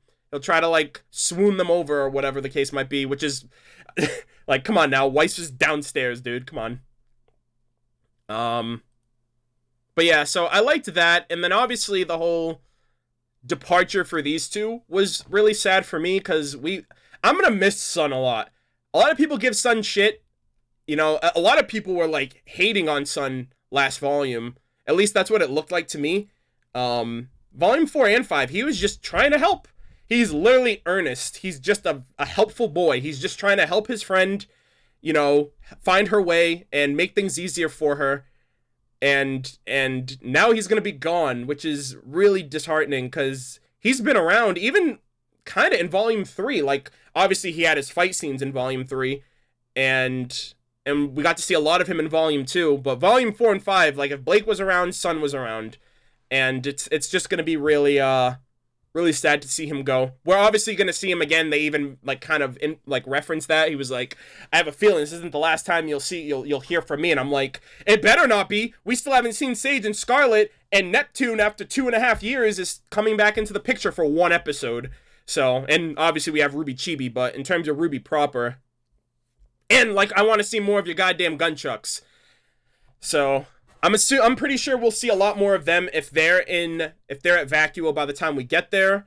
Here's the thing though, and this might be a whatchamacallit. This might be it's not continuity error, or it could be. It depends on what the book offers. But he said Vacuo isn't as bad as Vacuo isn't as bad as Mistral right now, or Shade isn't as bad as Haven right now. But we know that Rooster Teeth is working on a novel called The Fall of Beacon. I'm sorry, After the Fall, Jesus. A book called After the Fall, which focuses on Team Coffee in Vacuo at Shade Academy, which is where Sun and company and Sun and Neptune are headed to right now. So And that takes place a year after the fall of Beacon, so roughly around this time period.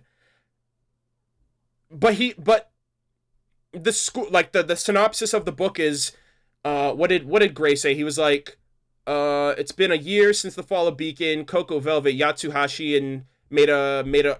No one else is gonna be left behind. It's been a year since the fall of Beacon. Everyone's scattered. They have a new life at Shade Academy in Vacuo, and then a distress signal comes in asking for assistance for a swarm of never-ending Grimm.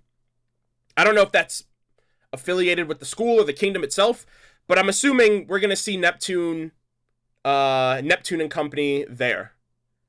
Or maybe they'll be featured in the book. It's odd, though, because Gray also said that Team RWBY's gonna be in the book.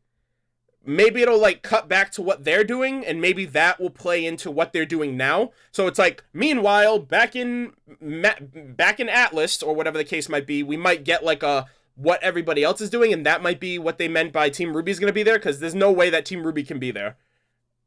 Unless this is still within the year that they're talking about. Which then also means that I wonder if that means that we'll see Coco, Velvet, Yatsuhashi, and Fox when we eventually go to Haven as well. So the book is coming out in the summer. I believe it's coming out in July. June or July is when it comes out, and we're obviously going to know more about it then. But it's kind of inferring that we will see Team Sun along with Team Coffee once we get to Vacuo.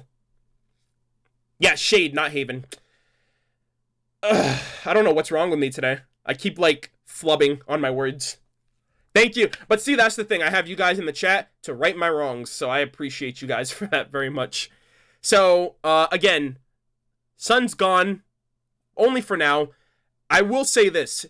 We better see, I swear to God, we better see Sage and Scarlet a lot more in volume, in whatever volume that we see them in Vacuo.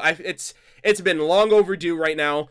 I don't know how they're going to do it, because Gavin voices Scarlet, Josh Ornalis voices Sage, which isn't a problem because he works, like, he's a machinimator for Red versus Blue. So I feel like Josh Ornalis would be a lot more willing and able to be able to go in for voice acting. Gavin's so busy. So unless they change the voice acting to compensate for whatever schedule Gavin might have, they might have to reschedule, but I can't really picture Gavin.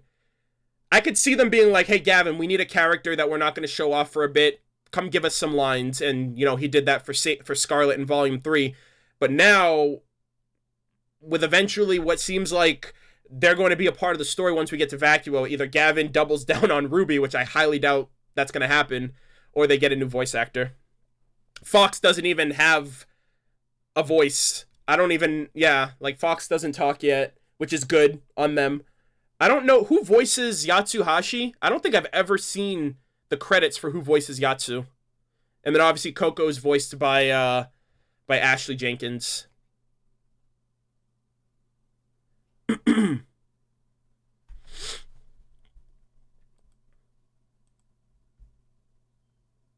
Josh Ornalis did the voice for Sage. I'm wondering who does the voice for Yatsuhashi.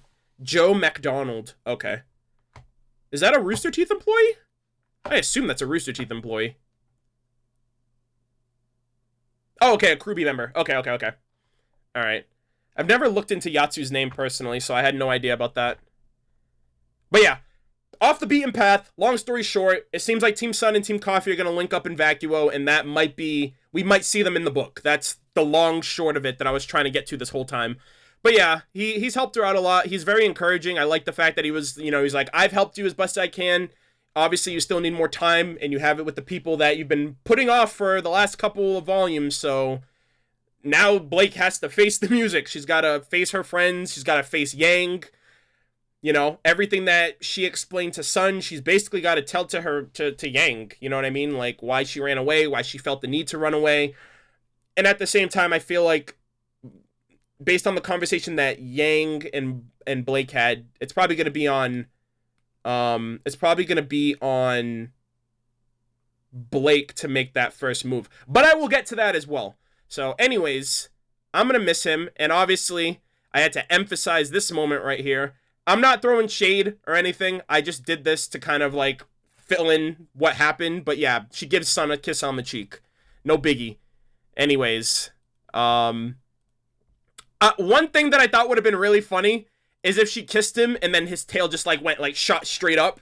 I thought that would have been really funny, but obviously it would have been like, okay, son, like relax. But yeah, she gives him a kiss on the cheek and sends him on his way.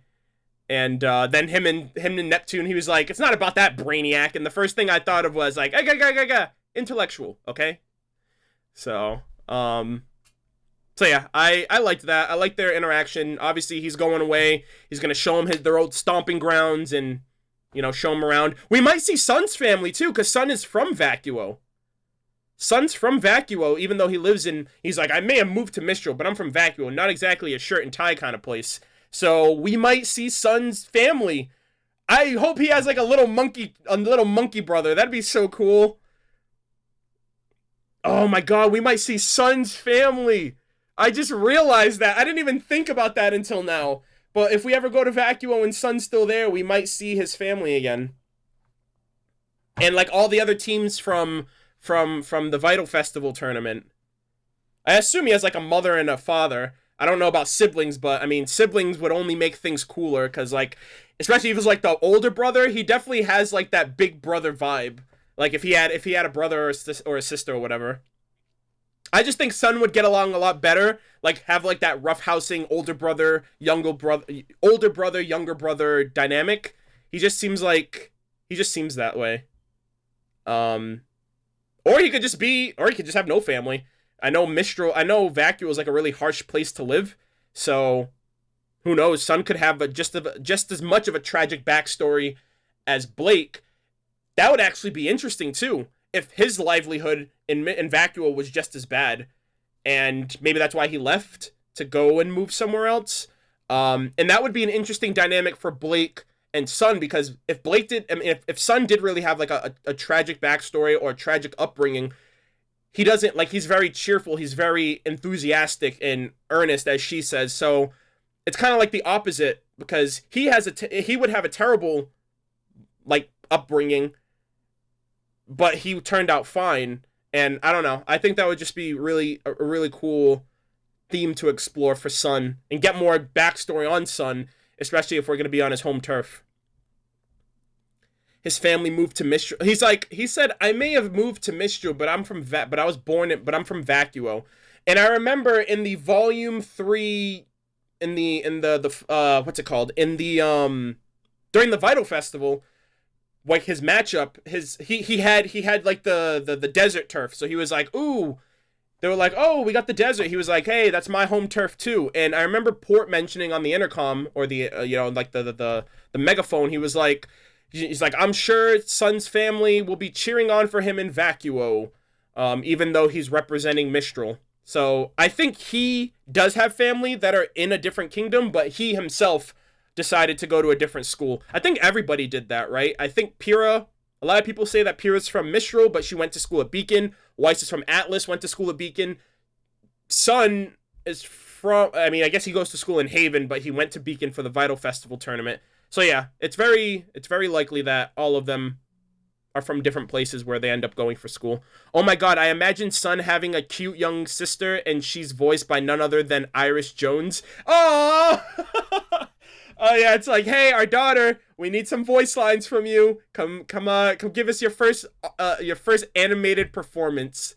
Get that IMDb account ready. That'd be really nice. How's it going, Lola? Thank you for joining. And thank you for the nice comments and tweets that you send to me. I appreciate those. Just want to let you know that I read them, even though I can't respond to all of them. Let's see. So yeah, overall, I'm gonna miss Sun. Hopefully things are going well for him once he's back home with his team. And we got some more. Oh, okay. So that was the kiss, and then Sun departs. We're getting some more. So again, when we got to this scene, you got RWBY playing video games, Weiss reading her book and being like, God damn it, RWBY. Like, again, the more things change, the more they stay the same. Yang's reading through a magazine, And Blake obviously has things on her mind. She's back with her friends in a closed space, and all she has is her thoughts right now, because obviously her teammate, she can't really talk to her. And I'm really surprised. I'm very surprised. I'm very surprised that in a 2-week time skip, they haven't talked yet. That's awkward as fuck. Like, what have you done in the last 2 weeks where you haven't broken the ice yet? I understand show, don't tell. Like, I want to see that. I don't want you to tell us that they did that. But at the same time, it doesn't make sense to wait 2 weeks on that. 1 week, maybe, once things settle. But in terms of the time, I'm just like, that shit, like, no, you have to talk about that as soon as possible. You guys need to be on the same page. But then again, if Yang is willing to accept her back, like Weiss said, when Blake's ready to talk, we have to be there for her to listen. So I think at the same time, it's understandable that Blake, or Yang rather, wouldn't, because that's all on Blake now. Blake's the one that has to open up and say something. We already know how Yang feels. We know how Blake feels. Now we need them both to understand how the other person feels at this point. So yeah. And like I said, this reminded me, this was just some more, this was just some more Volume 1 vibes. Obviously, they all have bunk beds, and they're all positioned on the same place where they all slept, except RWBY's isn't suspended off the ground, and Blake and Yang's isn't held by books. So it's a lot safer, at least. But again, a parallel to the good old days, the Volume 1 days, the true bunk beds.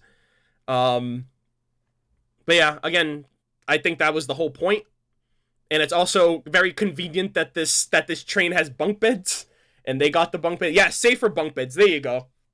Safer bunk beds. So again, obviously, more vibes all around. I'm gonna disappear on screen really quick just to kind of emphasize what's going on here. But obviously, all 4 of them. Oh, hold on a second. Let me fix this image because I can still see myself. There we go. So we got the 4. RWBY playing video games as she always does. Well, I mean, she does it more, I think, in Chibi, but I think aside from, like, the whole Soaring Ninja wins, total annihilation, like the Volume 3 video games, like, you'll never beat me, old man. Like, it's really great to still see that she likes playing video games. Weiss is very, high class, very, very sophisticated, reading in proper form.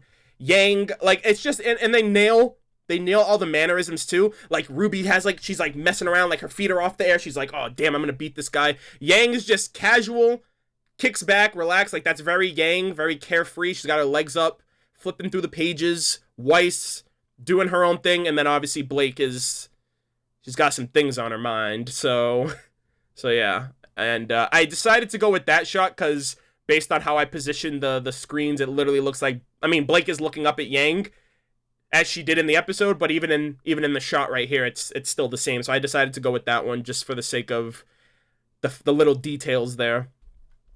But yeah, so really great to see them all in their natural habitat, in their natural form. And the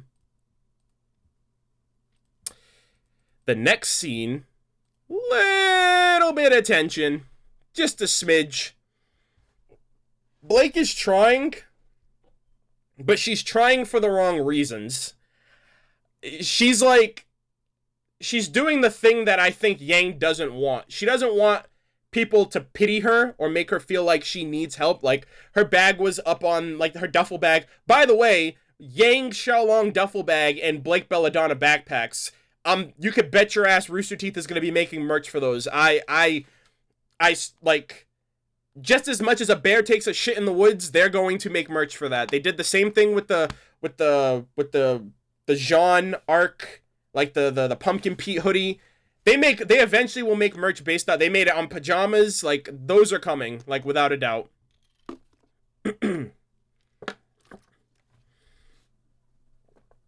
But I think why they didn't make it, like, at least the backpack would make sense for, like, back to school, but because RWBY started after school started, they might do it next year, like back to school merch, and they'll have the Blake backpack. I think that'd be really cool. Yeah, they have RWBY's headset, all that stuff. All merch in RWBY eventually comes to fruition in our world. What happened to your Christian stream? I mean, that was just a joke. Come on now. But yeah,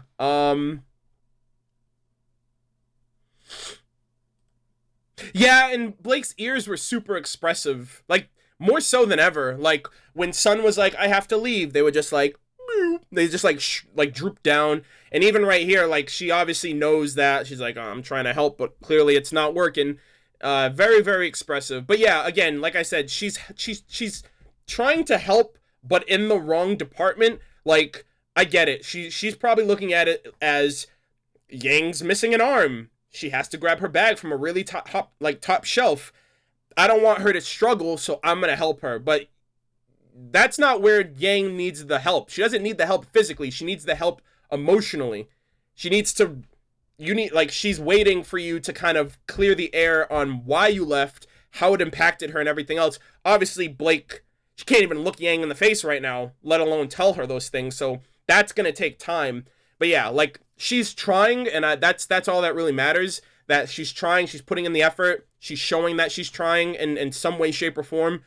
And Yang kind of, I'm glad, like, obviously Yang probably wants to say more than that, but, you know, she's taking Weiss's advice. Also, I liked the attention to detail that they gave on RWBY and Weiss in this scene, because they're, like, looking up and down at each other on the bunk beds, because obviously they know how Yang feels, and now that they're all together, they're like, oh shit, like, is this where it's gonna happen? They're actually gonna, like, talk it out right here? Like, is this going down? Because this was a really tense scene, but Yang managed to keep her cool, and she was like, you know what, obviously it's gonna take time, but I'm glad that we're all together. So that was really great. I also put this shot so I was a little meta with how I put these screenshots together. I was putting these together and I thought to myself, I was like, what if RWBY, Blake, and Yang, like the next scene that you see, what if that's what Blake is responding to right here? So I did this.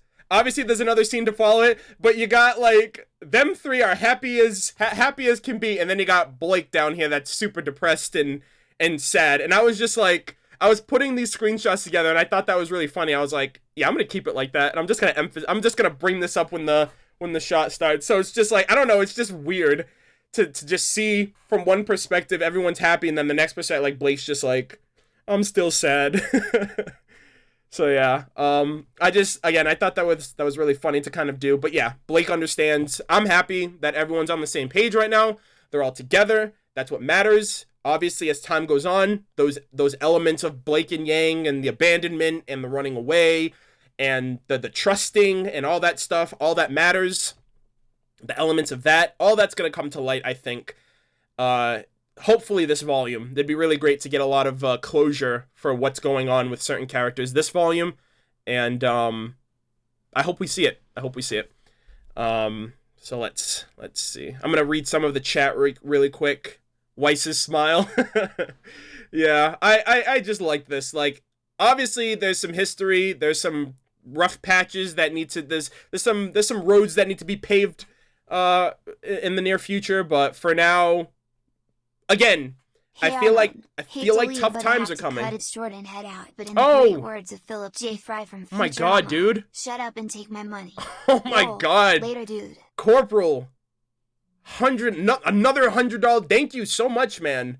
I appreciate the support. Really big support on the first stream back. I appreciate it. Thank you so much. In the words of Philip J. Fry, shut up and take my money. Oh man, I appreciate it, bud. Thank you for tuning in. You have yourself a great night. I hope you enjoy episode 2 that comes out tomorrow. You have yourself a great night as well. Thank you very, very much. Glad to have you back in the streams as well. Holy crap. And thank you for the generosity. You don't have to be that generous, trust me. But it's very much appreciated. So, the next scene, I just wanted to show this off because it's like, you know, typical Crow, martini. He's never too far from an alcoholic beverage. And then obviously the video games thing. I think RWBY made a terrible choice asking Crow of all people to play video games because he's the soaring ninja. He beat you and Yang last year. Like, he's the master of video games. So I was just like, he was like, kick your butts. Okay. And that's literally like, he'll literally like wipe the floor with you guys. So I thought it was a great nod to bring up again for Crow especially. because we know that he's really good at video games. And he's best uncle too. But with that said, this is where all of the happy fun times ends and all the crazy shit happens. So that's the longest I've ever seen Crow without a drink.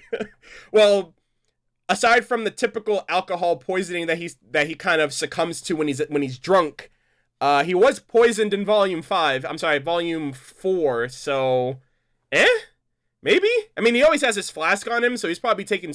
Actually, yeah, he got drunk at the beginning of volume 5, so he's probably taking swigs here or there. But this is where I'm gonna... So, during the action scenes, I'm going to be heavily using video clips, like short clips of the episode to feature and kind of get my point across, because it's damn near impossible to emphasize a fight scene in screenshot form. You guys already know the deal. I did this last year towards the end of volume 5 with the Sun versus Ilia and with Cinder versus Raven. So these moments are going to be oh, by the way, really quick, how many of you guys liked the D's nuts joke that I made for the meme, for the ship posting meme? The knock knock joke, basically, like knock knock. I came up with that on the spot. I was like, you guys are going to see it in my reaction. He screams D, and my response is D's nuts, and that's at that moment I was like, that's the first shit post I'm making for the volume. So I literally came up with that mid-reaction. I came up with that, and I was in the back of my head, I was like, first shit post confirmed.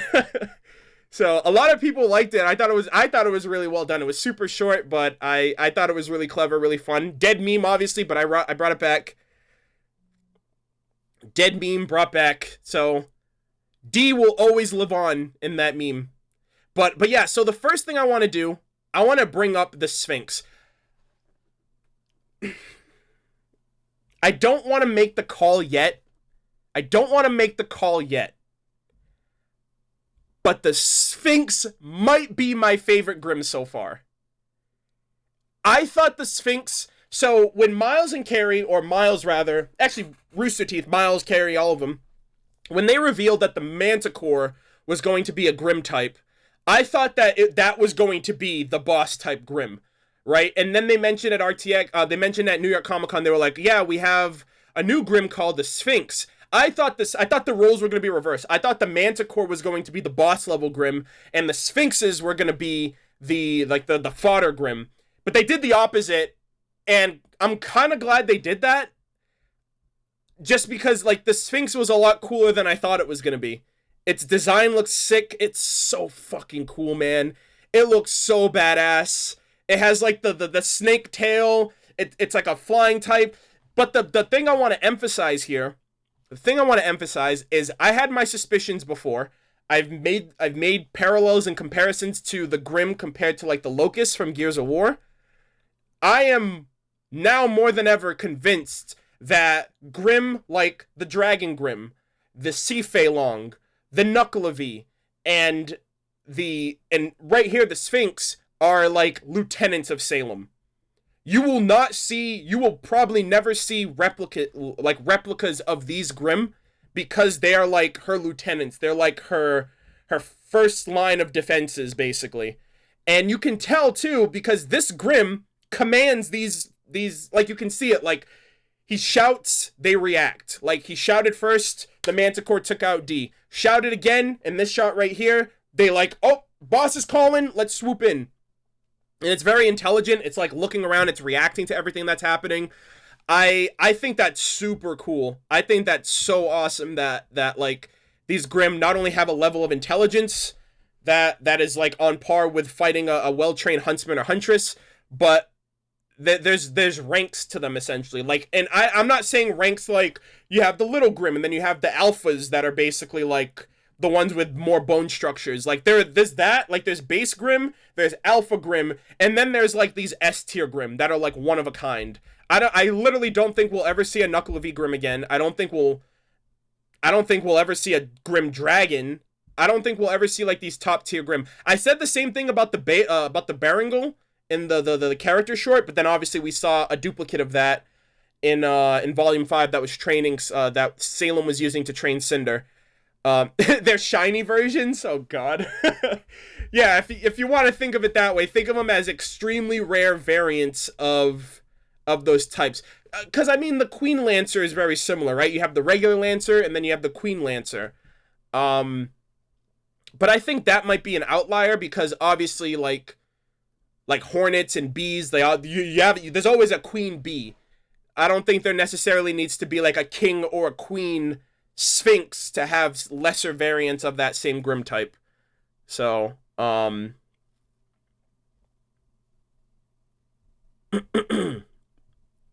the bees.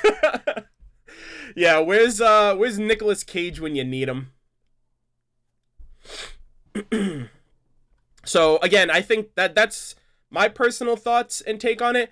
No. This is a Sphinx Grimm. This is not a Chimera. This Grimm has a name. It's called a Sphinx. I think that's confirmed. Unless this is a different Grimm, and this isn't the Sphinx Grimm that they were talking about, but Miles and Carrie said at New York Comic Con that they have another Grimm type called the Sphinx. And this kind of looks like it. I want King Ghidorah as a Grimm. So, unless they say that's the Sphinx, sure, but I don't see any reason for this not to be the Sphinx. Actually, let me double down really quick. Yes, it is confirmed. It's confirmed. Okay. All right. Yeah, because I feel like there are certain people that are like, unless it's from the horse's mouth, it's yet to be confirmed, but I feel like you can easily put two and two together. Like, I don't feel like I need to hear everything from Miles and Carrie's mouth for me to be like, no, that it is what it is. Like, context, you know what I mean? So I understand that there are some people like that who just need that extra information, like who need that verification. There's nothing wrong with that, but yeah, I didn't think twice about it. I was like, that's the Sphinx, and that looks so fucking cool, and is one of my favorites. Let's see, 5ZT555 Ruby, thank you for the $5. You said, I want King Ghidorah as a Grimm. I don't know what that is. Am I missing something? King Ghidorah. Sorry, not Kidora.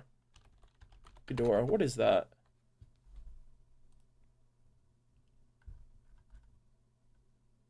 Oh, so you want Godzilla? It's a Godzilla monster? That's a little OP. Hold on a second. Final boss. I just hope this show doesn't pull a Naruto, and it's like, Salem's not even the final boss of the show. It's this guy. And then it's like, it's not them, it's me. Unless it's like the brother of light or darkness. If it's like that, if it's like a god level fight, if Ozpin's the final boss, that'd be fine as well. I just don't want it to be like, you know, like a Dio moment. Like, you think it's Obito, and then it's really Madara, and then you think it's Madara, but it's really Black Zetsu. You think it's Black Zetsu, but then it's really Kaguya. That just really, like, just pulls into, like, it just turns into, like, nonsense. And at that point, I'm just like, just stop.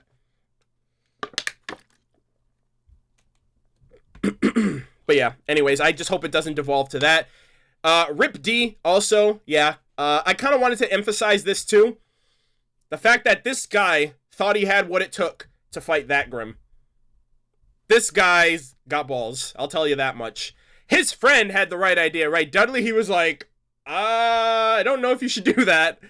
And, but yeah, he got wrecked. Not even by this Grimm, by his underlings. But, you know, it is what it is. Professionally trained, by the way. But yeah. So moving on from that, we got the RWBY hype train. Armored up.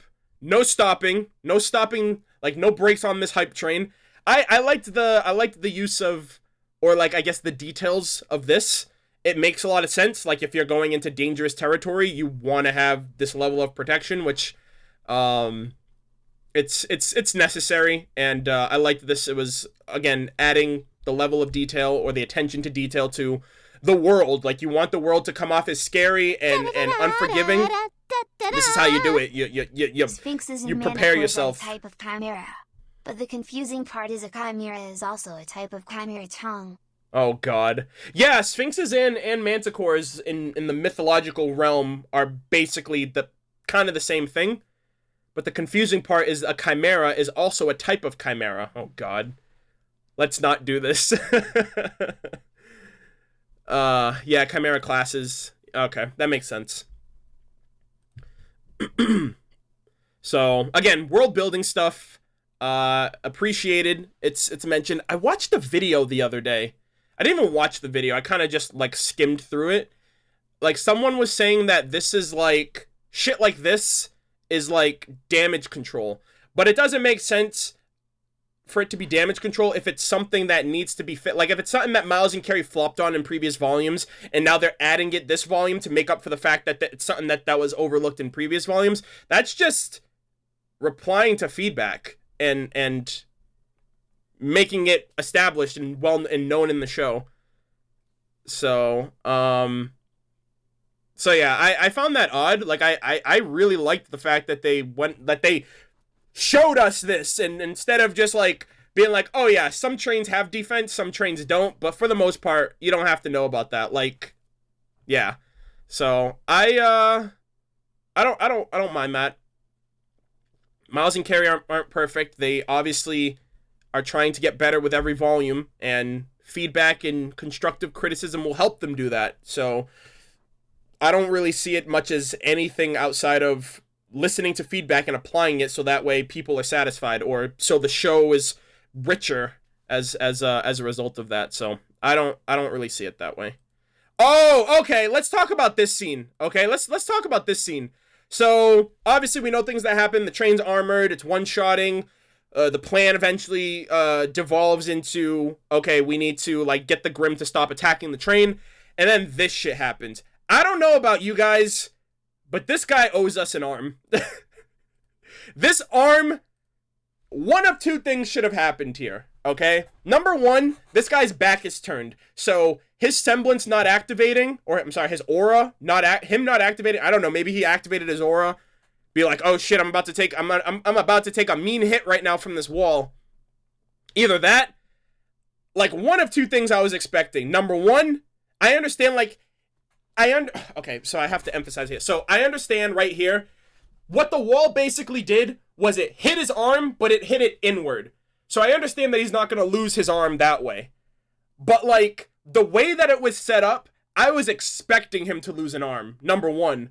Or number two, the tiny gap that you see between the wall, like, between, like, the tunnel and him, I was expecting him to just be, like, smeared on the side of the train at that point. I thought, like, the train was literally just gonna, like, that little tiny crevice was just gonna engulf him. Those were the two conclusions that I thought. What we ended up getting was a bruised arm, or a broken arm. If it broke and Jean managed to heal it through his amplification. But yeah, like, I was expecting both of the Tweedledee and Tweedledum to both die. And that was, like, I cringed so hard at that. I was like, this man just lost a fucking arm in the most brutal way possible. Now, if it was the other way, if he was like reversed and it was his what would it be? It would be his right arm, and, like, the force was, like, met this way. Yeah, that shit's snapping off. That's, like, he's losing that arm no matter what.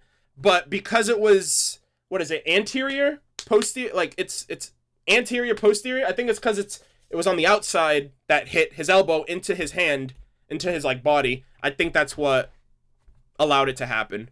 Exterior. Okay. Yeah, I took I did that shit in high school, like EMT class and anatomy and physiology. I already forgot which one's anterior, which one's posterior. I think anterior is outside, posterior is inside.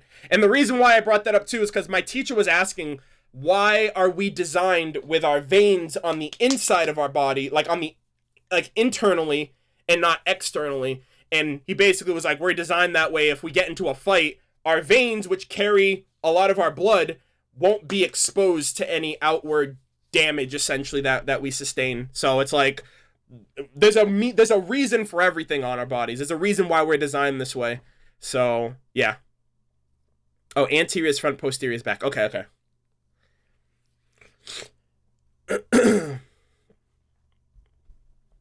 But yeah, that's kind of the conclusion that we came to, me and my, Because he like asked me one day, he's like, you know what I was thinking? Why are we this way? And we basically both came to we were just like, let's see. Let's ask the big questions. The first thing we got to ask ourselves is, why are we here?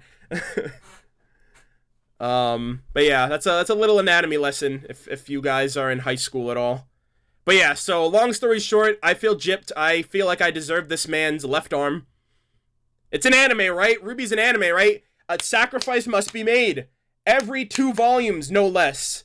2 to 3 volumes. We got Yang's arm in volume 3. I need another one. We need another arm. We need to start making that a trend. Oh, man. No, I'm just kidding. That's fucked up. So, yeah, I was pissed right here. Crow's an asshole. Crow is literally like a savage in this scene. The guy's arm is practically broken. Dude picks him up, slams him against the wall, and he's like, what the hell are you doing? The dude's arm. I'm like, Crow, chill out, my guy.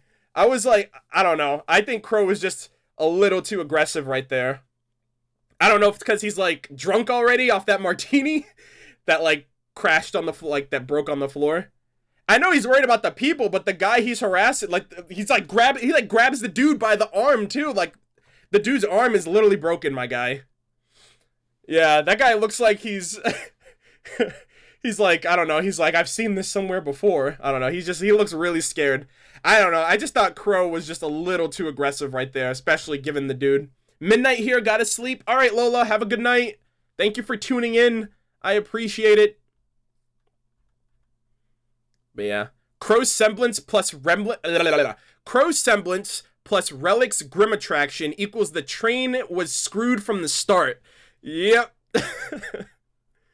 That's what I thought at first. So when they were on the train, I was like, why are the Grimm so aggro right now? Like, and then I was like, maybe it's Crow's semblance, but it made no sense that for the train to be going along its merry way, no aggression, no Grimm attraction, and then out of nowhere, the Grimm just I was like, why are they like so hella hostile?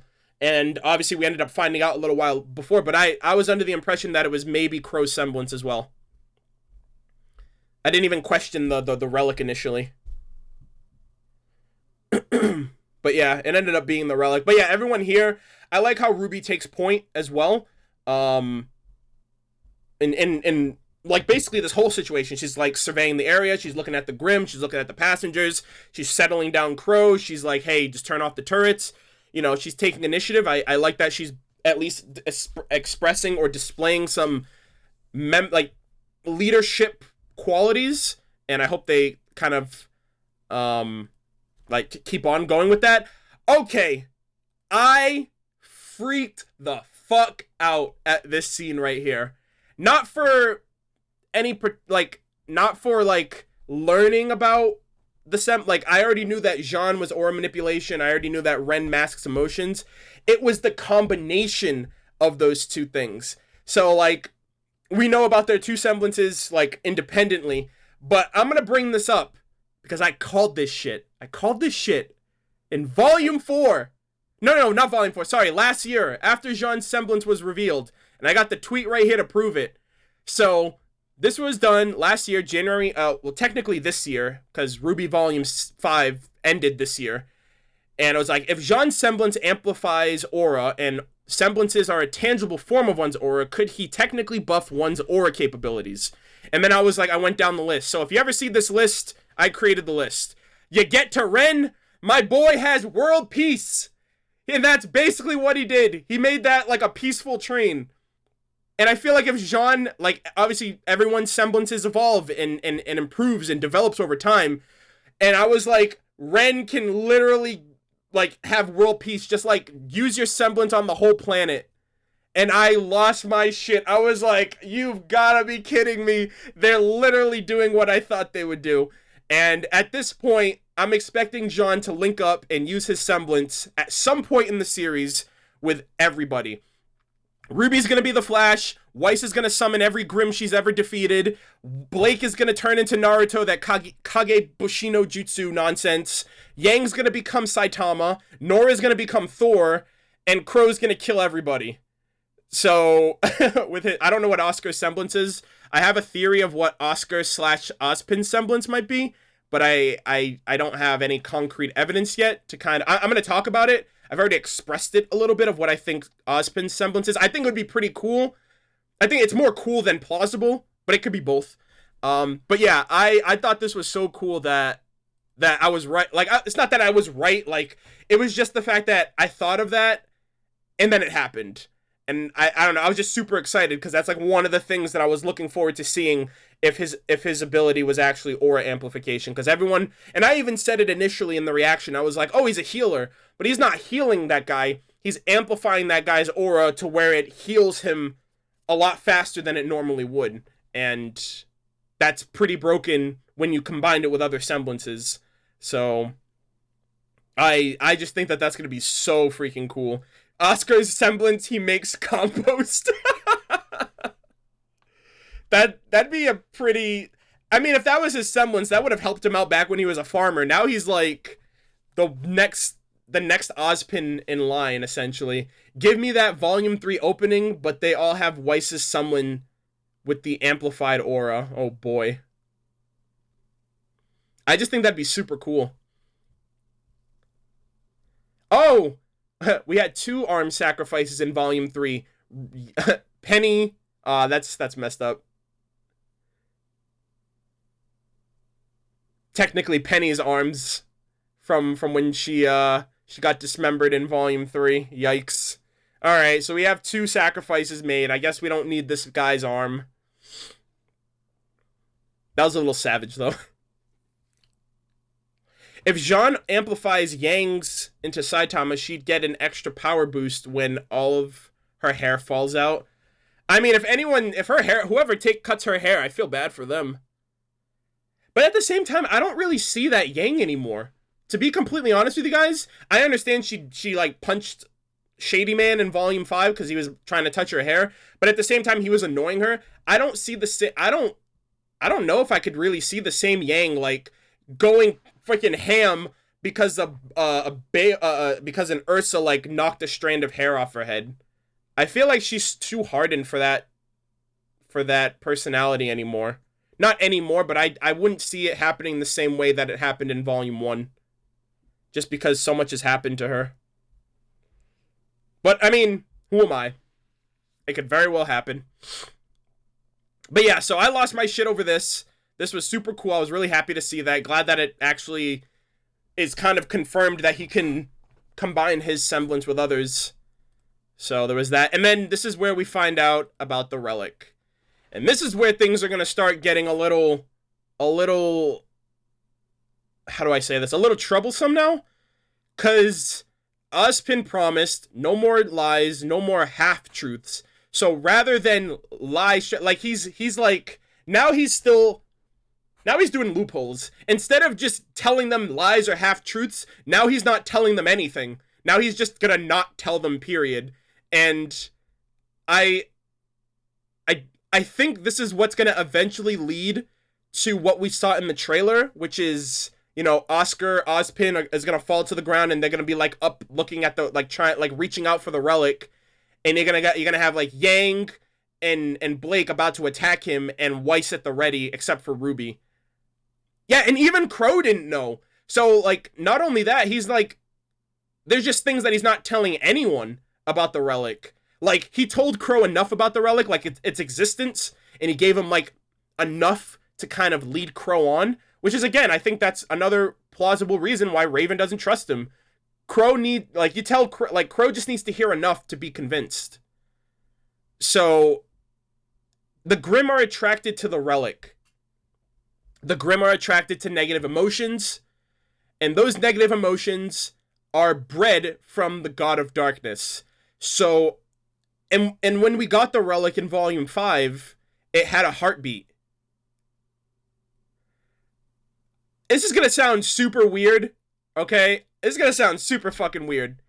Type 1 in the chat if you've ever watched the TV animated series Shaolin Showdown. You probably know where I'm gonna go with this now, at this point. But basically, in Shaolin Showdown, there's a bunch of Shengong Wu, and they're basically like these mystical, like, armaments, basically, that if you get them, they have super cool abilities and all that shit. And a certain amount of them, when you combine them, it brings to life this entity. I forgot what it's called. I forgot what the entity's called, but you need like the helmet, you need like the third arm sash, you need the claw, the tiger, like the dragon's tiger claw, you need the boot of what's it called? The jetbutsu. You need like the boots, you need the claw, you need the scarf, you need the helmet, you need the heart. The heart of Zhang, Mala Mala Zhang, there you go. And you had to get all of these different Shengang Wu together to create that. I wonder if this is the heart of the God of Darkness. Or something. Or maybe it has like the essence of the God of Darkness in it, because this thing was beating like a heart at the end of Volume 5. And could this be the heart of the God of Darkness? Could this be what residual darkness he has inside of him? I don't know. But that's the first thing that I thought of. I was like, what if these are all, like, what if the relics are all pieces that, like the God of Light, maybe the God of Darkness didn't, like, leave. Maybe he was sealed. And the relics are keeping him at bay. But his residual darkness still resides in the world, which is why the Grimm are still around. Obviously, I think Salem is somewhat involved with all of this as well. I don't know if she's a part or a descendant or a relative or an incarnation of the God of Darkness or whatever.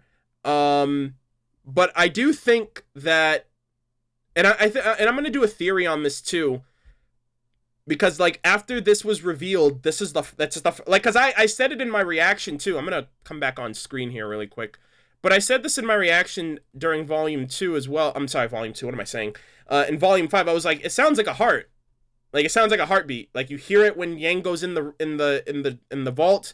You hear it again at the end of the trailer, at the end, like when Crow's holding it. And I'm like, is that thing alive? Like, what's going on with that thing?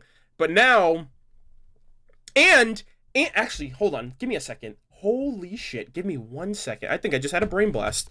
Heart of Mala Zhang. Let me see what this thing looks like. Okay, never mind. Oh yeah, you need the two-tongue tunic as well. So he has the two-tongue tunic, he has the third arm sash, he has the fist of Tebigong, he's got the jetbutsu, and he has the helm of Mala Mala Zhang. He has a heart too, though. I got a little worked up because I thought the color design of the relic, I thought the color design, right, the gold and turquoise, I thought that was also the same color. It kind of is. Oh, he's got the Eye of Dashi too. Hold on. I'm going to put the image on the screen so you guys can see it. Hold on, give me a second. Give me a second. This is like some... Yo, the clock tick-tock sounded like a heartbeat in Ozpin's tower. Yeah, I think that's just more of a clock. But I mean, hold on, give me a second. Let me add this image really quick just so I can have you guys see what I'm seeing. Let's see, add image. Give me 1 sec, guys.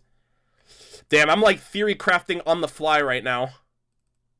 So this is what it looks like. Hold on. Or this is what Mala Mala Zhang looks like. So the armor that he's wearing is the two-tone tunic. It looks more like the same tint. I think maybe just the relic is more saturated. I think the thing is more saturated. I don't know. I'm just drawing parallels. So like the flames look like the turquoise, and the tint and color of the armor and the fist of Tebigong are similar in the same color scheme as the third arm sash is also blue, like so you guys can see it, right? I'm not going crazy, am I? I know I don't mind if this is wrong, but I this is what I'm seeing. Like, this is how I see it. Also, there's a way better image than the one that I pulled up. Hold on. Give me 1 second. All right, let me put that image away. Hold on, I'm going to pull up a better one. Let's see, image.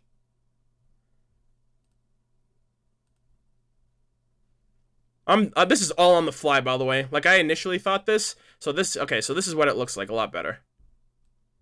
Lot better image. Okay. So that's what he looks like. And he's like a combination of all these different Shengong Wu. And that's literally what I thought. And that's all I really have to say.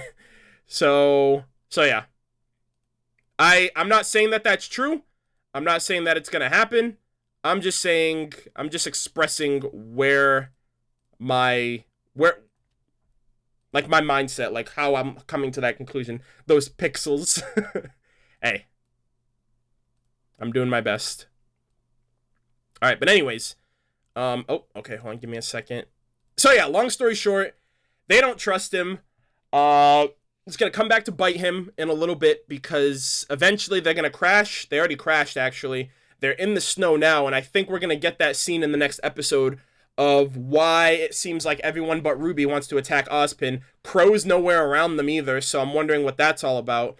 And yeah, so the more lies he tells or the more truths he keeps, right? Because it's like, oh, you're not telling lies if you're not telling them anything, but by doing that, you're... Like, Yang right here, she's like, all right, I'm getting really pissed off at this guy. And her mother already slipped some poison in her ear, like, don't trust Ozpin. He's not to be trusted. Think for yourself. Start asking questions. And I think this will eventually be another rift in, like, the team dynamic if Ozpin is gonna constantly keep things. I like that, though. That's conflict. That's interesting. That's gonna get a reaction out of everybody. And I kind of want to see how everyone's gonna respond. I don't think Raven was wrong either. I just think that Ozpin means well, but it's gonna come back to bite him, unfortunately.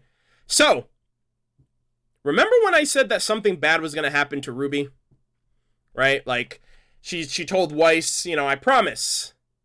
He's like, nothing's gonna, like, Team RWBY won't leave your side for a second, I promise. This was like the definitive, I think the opening was like the nail in the coffin, but this scene right here was like the definitive something's happening to RWBY, because she made not one but two promises that she would never leave Weiss, like Team RWBY's not going to leave you for a second, and then Jean said, promise us you'll meet us there, and she says, I promise. Now here's what I think's going to happen, and I'm going to emphasize this again in my review of episode 1, but here's what I think's going to happen. I think, based on the intro, right? Like all of those freaking claws and tentacles and whatever the hell that thing was, that was like a fighting RWBY in the opening.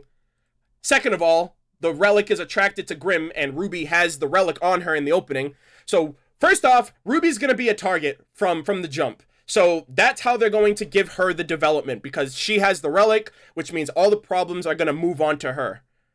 So what I think is going to happen is the Grimm are going to somehow get a hold of her, or Watts, or Tyrion, Cinder, someone's going to get a hold of RWBY. Everybody else is not going to be able to get her back. They're going to get to Argus, and Jean is going to realize that RWBY isn't there when she promised she'd be there. Why isn't she there? Well, Ozpin over here didn't tell us that the Relic attracts Grimm, and RWBY was holding the Relic, and she got taken, and something happened to her. And that's what's going to lead Jean to grab Oscar in the intro and slam him against the wall. And that's probably going to then bring up residual memories of Pyrrha and what Ozpin did then. And it's just everything's going to blow up. Like I said, RWBY is the glue that keeps everyone together. You take RWBY out of the equation and everyone's going to lose their shit. Jean's going to get pissed at Ozpin. He's going to bring up Pyrrha most likely, or that anger is going to allow him to have a reason, like a personal reason of getting mad at Ozpin. Same thing with Yang. Yang, and the reason why I say that for Yang is because if RWBY's gone, that's Yang's sister, right? It's her baby sister. She wants to protect her. If she can't protect her sister, she's going to be pissed. And I think that dynamic is going to be what forces Blake and Yang's conflict to happen. Yang's going to be angry. She's not going to be able to control herself. One thing's going to lead to another, and that's going to happen. So like everyone's gonna get fucked up this fall. Like everyone's gonna be arguing and angry because something happened to RWBY, and Ozpin's gonna be at the center of it. So yeah, I don't know, but that's what the opening and everything. That's what everything has led to for me. I've put like the pieces that I've gathered from the first episode in the intro, and we just need to see them like the empty pieces be filled, whether that happens or not. No spoilers, by the way. This isn't a spoiler. This is, if it comes true, you heard it here first. If it comes true, I spoiled you in the past, so don't be surprised when it happens. But yeah, I think that's what's gonna happen.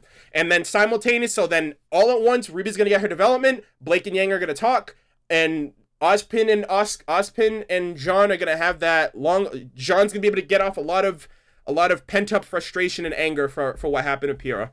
And yeah, so I think that's what's gonna happen. I don't think anything life threatening is gonna happen to Ruby. I just think that enough is gonna happen where she's gonna be a target that will push development for everybody else, including herself. So that's where I'm gonna just leave it off at there. That's kind of where I came to the conclusion with all of this other stuff going on. But yeah, I personally do think she's in for some dark times, and everybody else is gonna kind of be going through their own type of sorrow because of it.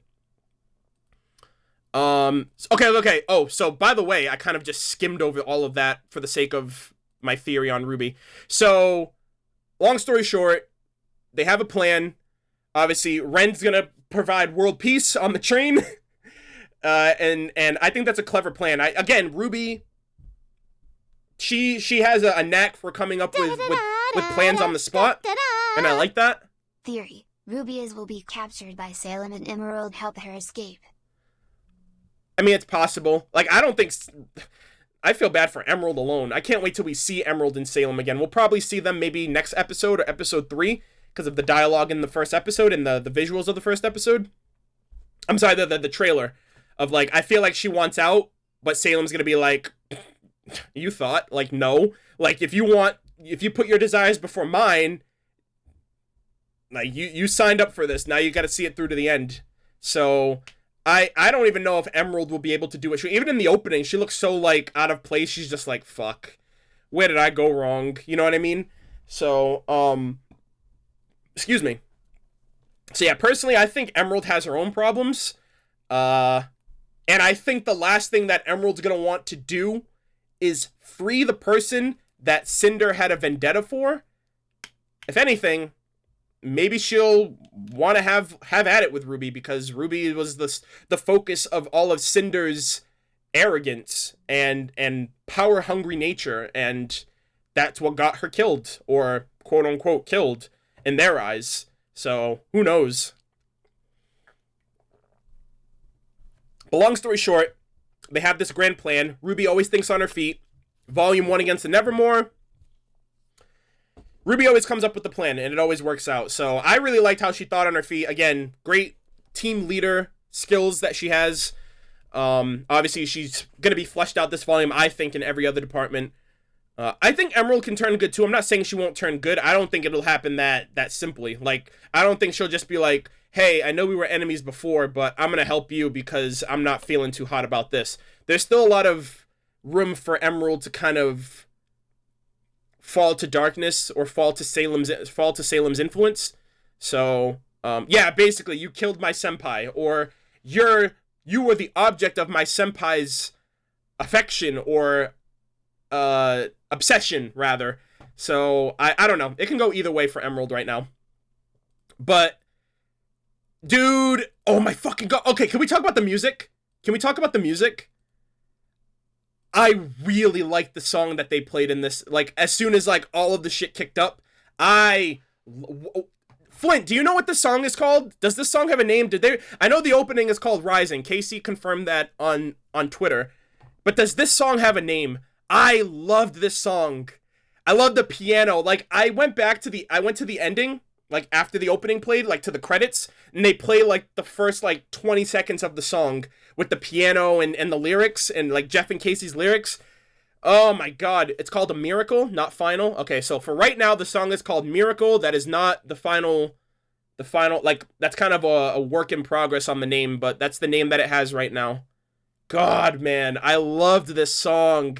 It worked so well with the action, and I flipped the fuck out right here, because I was like, what the fuck is that? First off, the hood is a nice addition. I think that that made the outfit look 1,000 times cooler. And this is a little interesting little tidbit here, but obviously from what we saw, it's very clear that Blake is having, like, visions of Adam. He's not actually there. But, Crow did mention, Tweedledee and Tweedledum, like Dee and Dudley, they both were like, I didn't do it, but the staff entrance to the caboose was left wide open, and nobody knows how that happened. That's all I'm saying. I'm not saying Adam's there, I'm not saying Adam's not there. All I'm saying is, if that actually is Adam, you come to your own conclusions. I'm just gonna throw you guys breadcrumbs. But I think that that's interesting that they mentioned that. If RWBY gets captured, Jean will be the one to help lead the others to help her since he's the other leader in the group? I think with RWBY gone, Jean's gonna lose his shit. Yang's gonna lose her shit. Like, Jean's gonna take it out on Ozpin. Yang's gonna take it out on Blake. Unless Ren can, like, calm him. I mean, he only masks emotions. He doesn't suppress them. I don't know. I have no clue. Maybe Oscar will take the realm. Maybe Oscar will, like, punish Ozpin. Like, bad Ozpin, you stay there. Like, I'm in control now. And maybe Oscar will take the reins. I have no idea. But yeah, I just think that, like, it's very interesting that they mention, and I mentioned it too here, I was like, Blake, detach the caboose, it'll kill us all, because, you know, volume 2. But yeah, like, they mentioned someone left the staff entrance to the caboose wide open.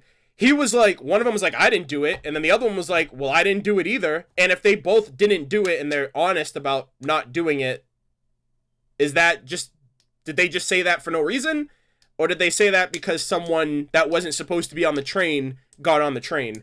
And that's all I'm saying. And if that's the case, then Adam is currently with Team Juniper, which makes this scene irrelevant.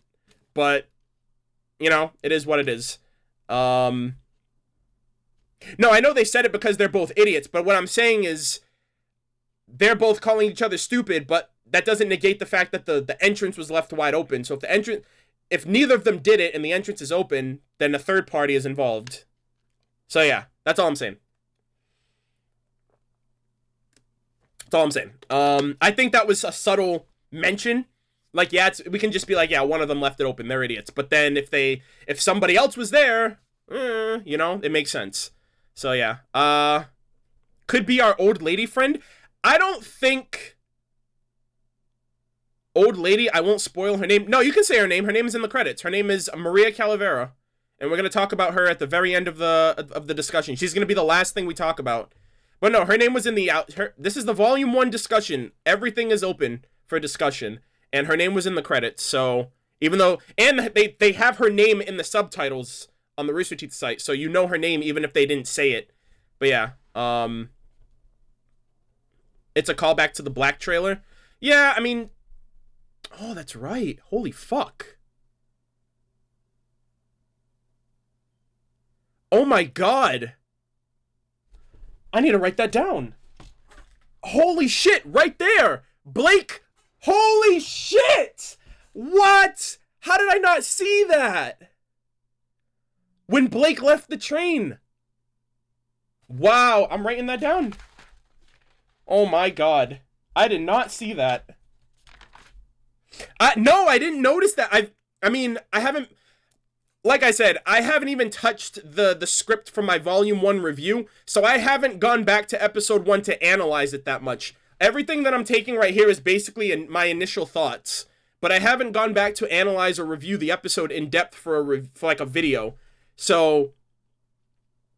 Oh my goodness gracious. How did I not notice that? Because I'm human. Wow. Adam train reference.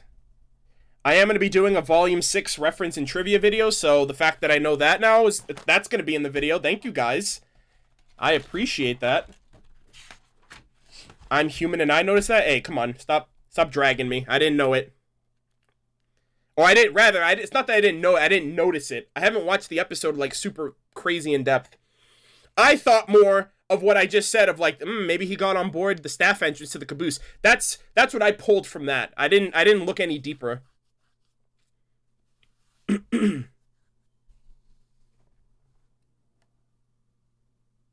Wow, that is super cool. That is super awesome.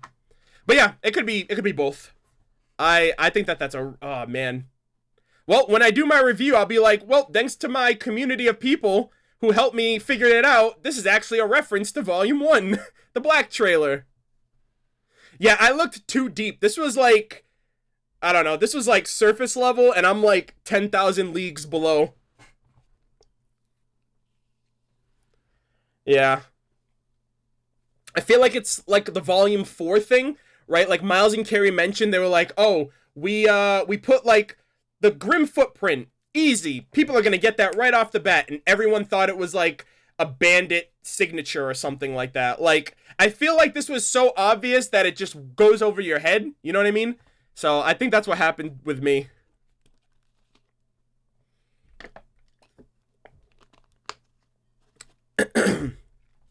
But yeah, I think that's super cool then. That's a great parallel.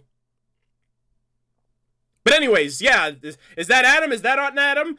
By the way, did I tell you guys that this is a Volume 1 reference, referencing when Blake left the train in the Black trailer at the very end? It's kind of like the roles are reversed right now. So, if you didn't know that, now you know. So, I knew about that right off the bat. Pfft, who doesn't know about that? Come on now.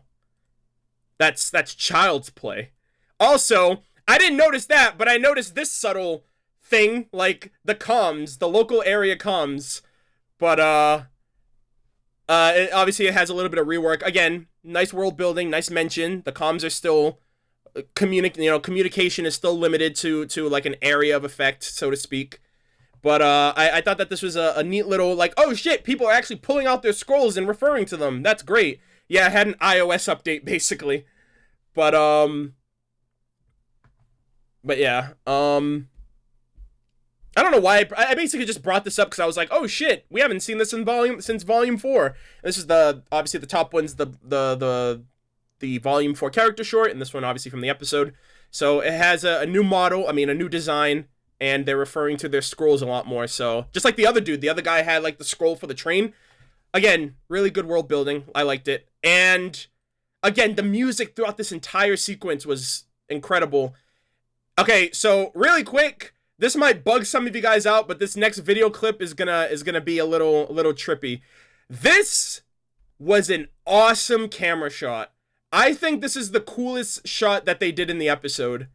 Like, from like cinematography, like from that angle. Like, I think this was a really great shot. The music worked really well for it.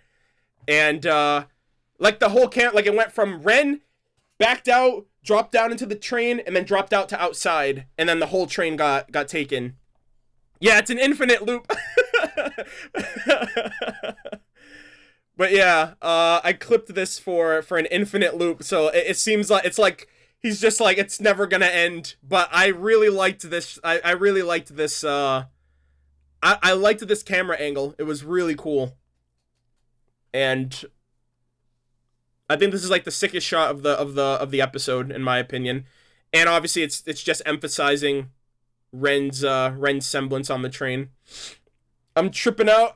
Don't look at it for too long if you have like motion sickness. I'm also gonna mention that again, because I'm gonna disappear off the screen for a little bit, because after this we have a lot of video clips to kind of emphasize the fight scenes, because after this it's just all fighting. And I loved it. Yeah, the animation team did a really good job. Beautiful animation overall. But yeah, again, an emphasis on Ren's semblance combined with Jean's semblance to amplify the entire train. Like, no sweat broken. I wonder if, like, because Jean's only had his semblance for 2 weeks.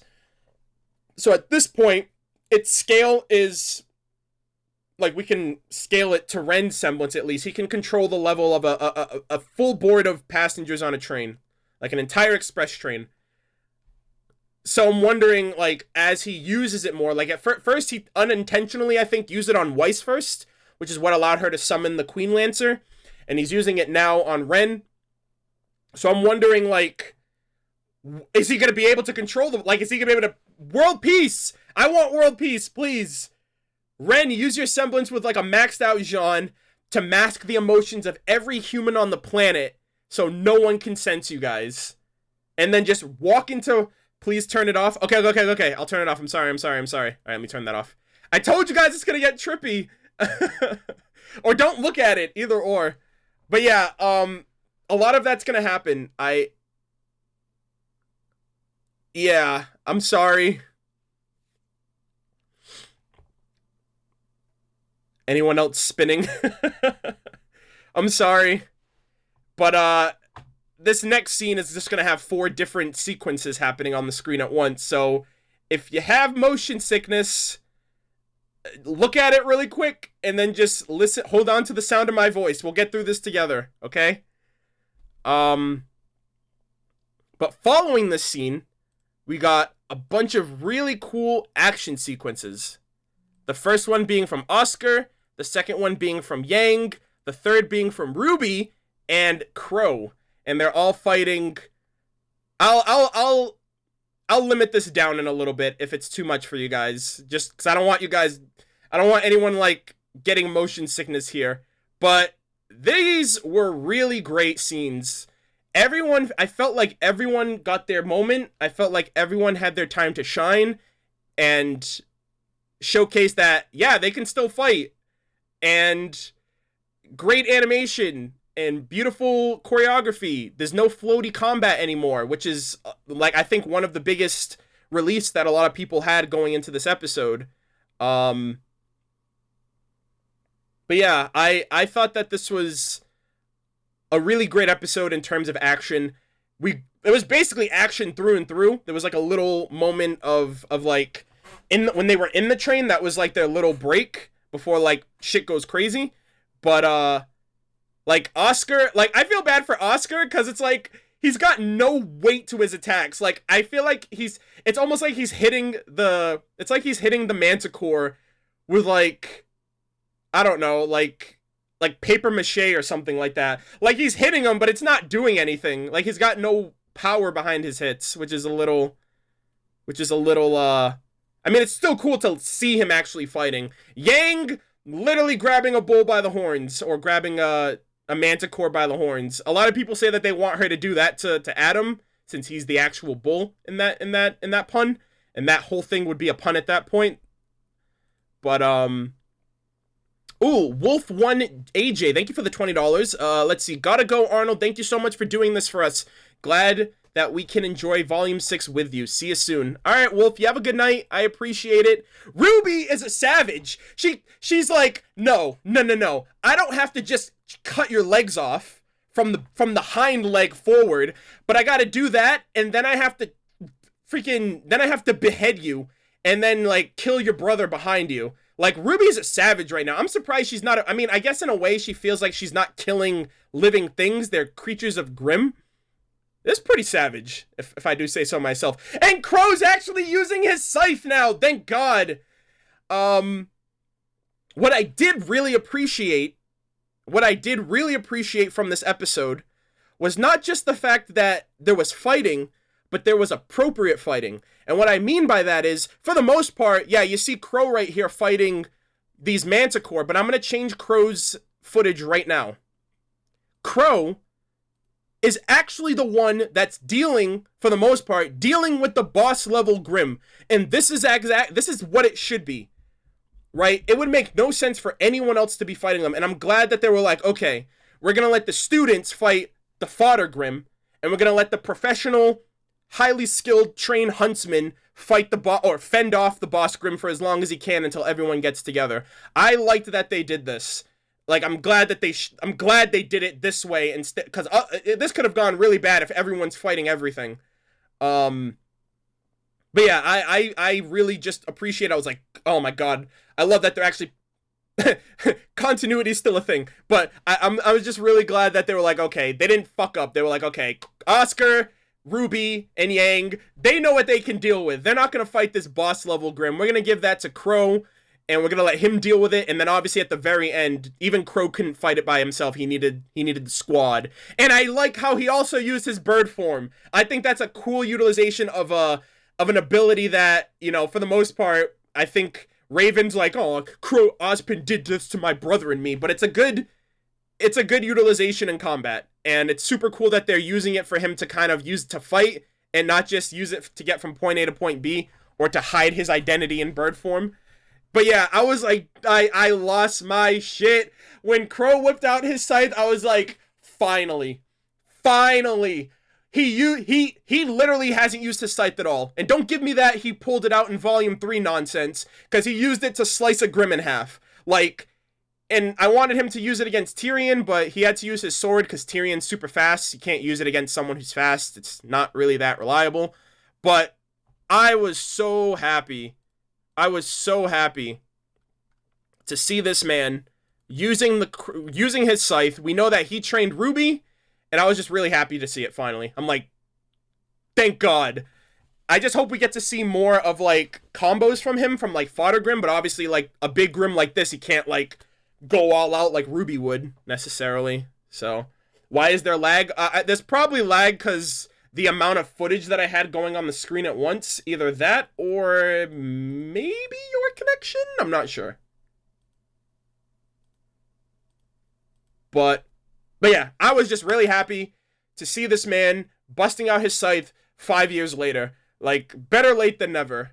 But yeah, it was really great. Like, again, they took care of all of the fodder Grimm first. The students at least took care of the fodder Grimm first. And then, I think this is where, I think this episode... So, Volume 1, Chapter 8 was, I think, for a lot of people, the potential of the show. You see Volume 1, Chapter 8, right? The Deathstalker and the Nevermore fight, and the teamwork, and the synergy. You see that in 2013, that's the potential that the show had. And that's what put a lot of people, I think, onto RWBY at that point, was Volume 1, Chapter 8.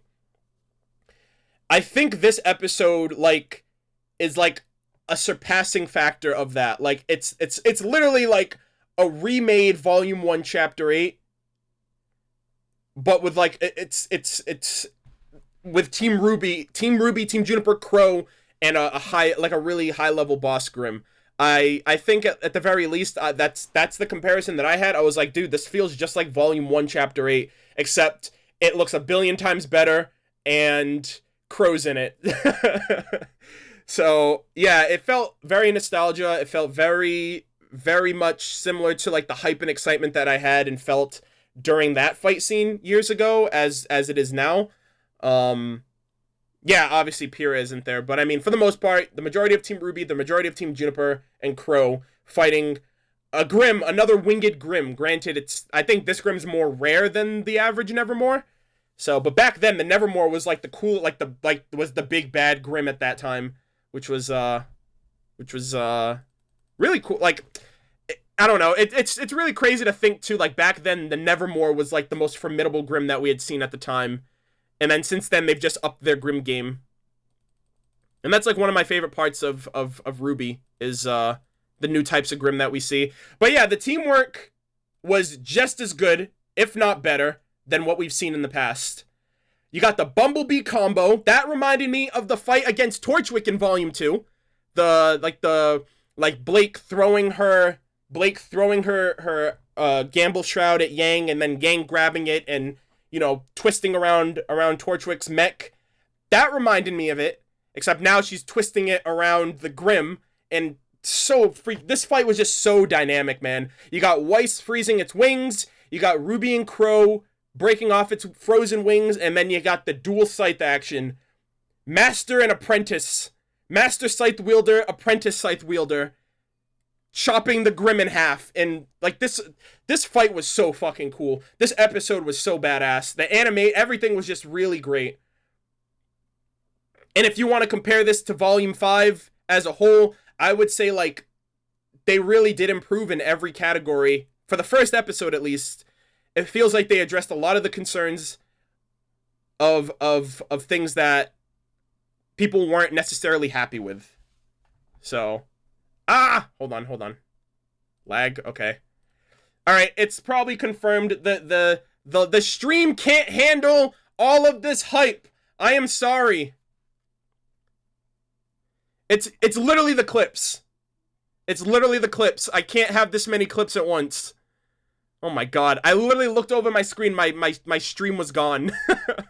My bad. My bad. Yeah, so, okay, so I'm gonna have to do these in order. But, I mean, for the most part, I kind of got my point across, essentially. Like, the teamwork and everything in this fight was just super cool. Super hype. I really liked it. I literally have to go, like... So for the video footage, obviously it makes sense. Like, my encoder is crying right now. Jesus Christ. Hold on. My stream went all the way down to 240p at that point. Good lord. Hold on, give me 1 second. 240p, we meet again. Okay, my bad, my bad. Alright, so we got that. Obviously, Weiss. Nice Weiss. Freezing the Grimm. Using her glyphs. I'm so happy she didn't whip out the freaking... the summon, because she abused the hell out of this thing, out of the summon, especially towards the end of Volume 5, as if she didn't know how to use her glyphs anymore. So, the fact that she's still using ice, she's using her white glyphs, and she used the black ones at the end when the train crashed. Really great, really good return to form for her. And then we got obviously the breaking with RWBY and Crow, and then the dual scythe action. This was so hype. And it's really cool to notice the attention to detail, too. Crow is spinning... Let's see. Crow's spinning counterclockwise... Wait, hold on. Is Crow spinning counterclockwise and Weiss... Oh, okay, so they're both spinning outwards. And I think that's because RWBY is left-handed and Crow's right-handed, if I'm not mistaken. Spin to win? Oh, God.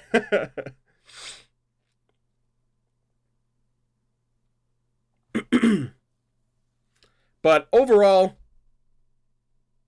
the fighting was just so cool. I loved it.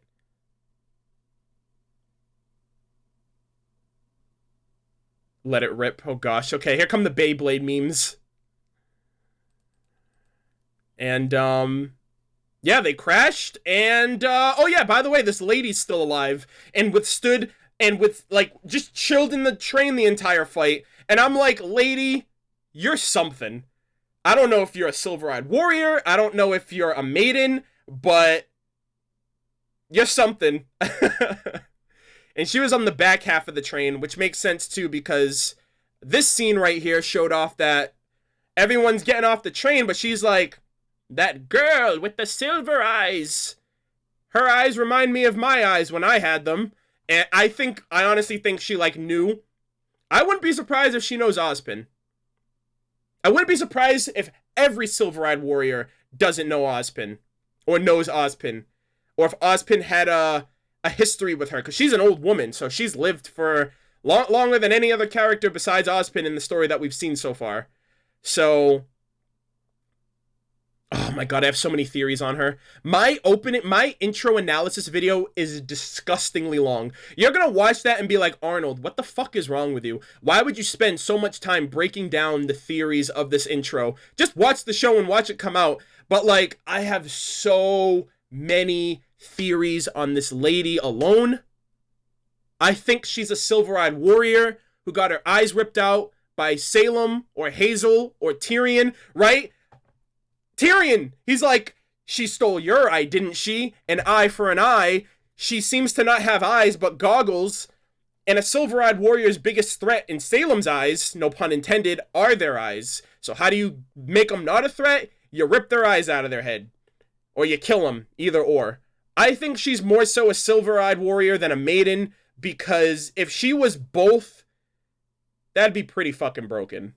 Number one, if you're a silver-eyed warrior and a maiden, that shouldn't happen.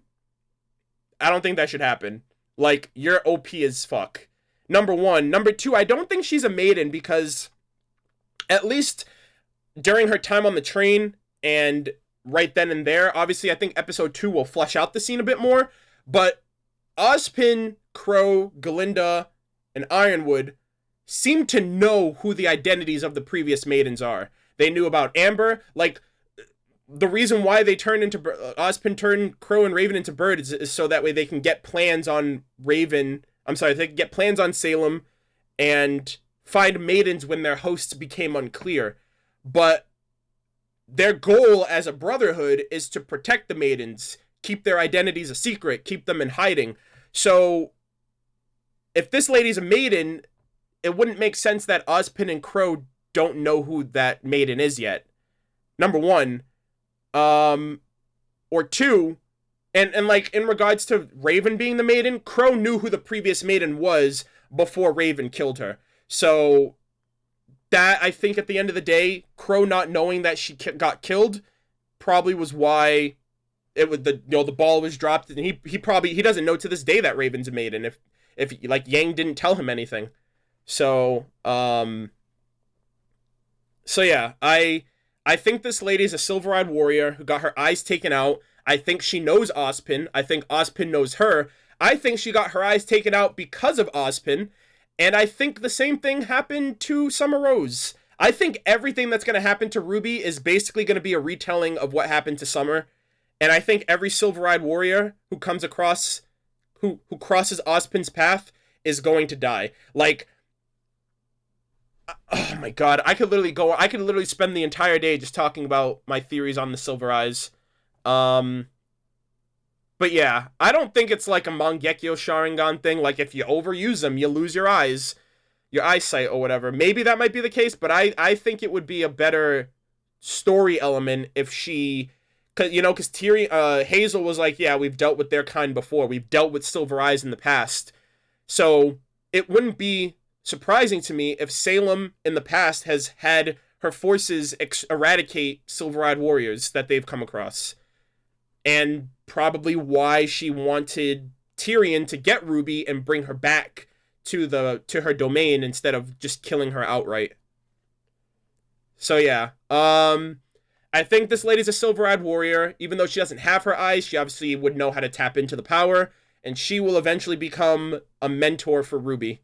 To train her on her silver eyes, which is probably why she's like squinting right there. She's like, I know, I've seen those eyes somewhere before, and why she's gonna be tagging along with them.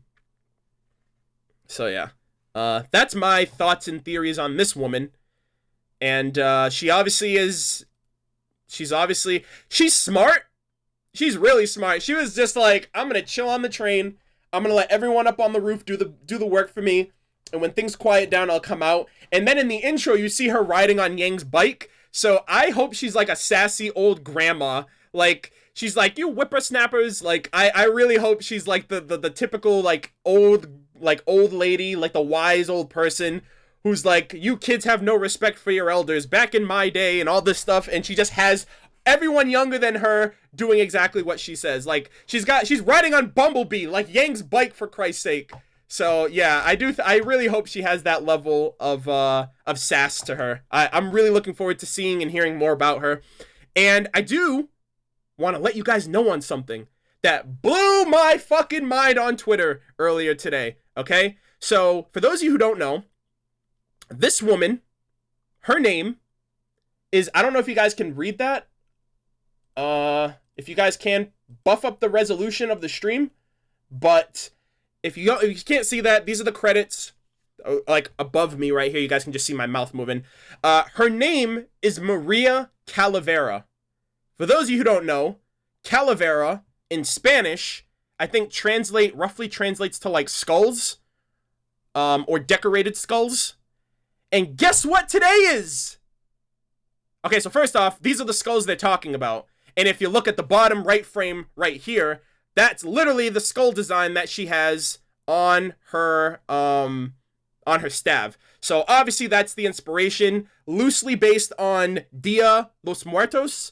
I think I pronounced that, or I think I said that right, which for those of you who don't know, is a reference to Day of the Dead, which is today. Halloween, yesterday, and today is the Day of the Dead. And get that, Rooster Teeth premiered the first chapter of Volume 6 during the week of the Day of the Dead. Coincidence? I think not.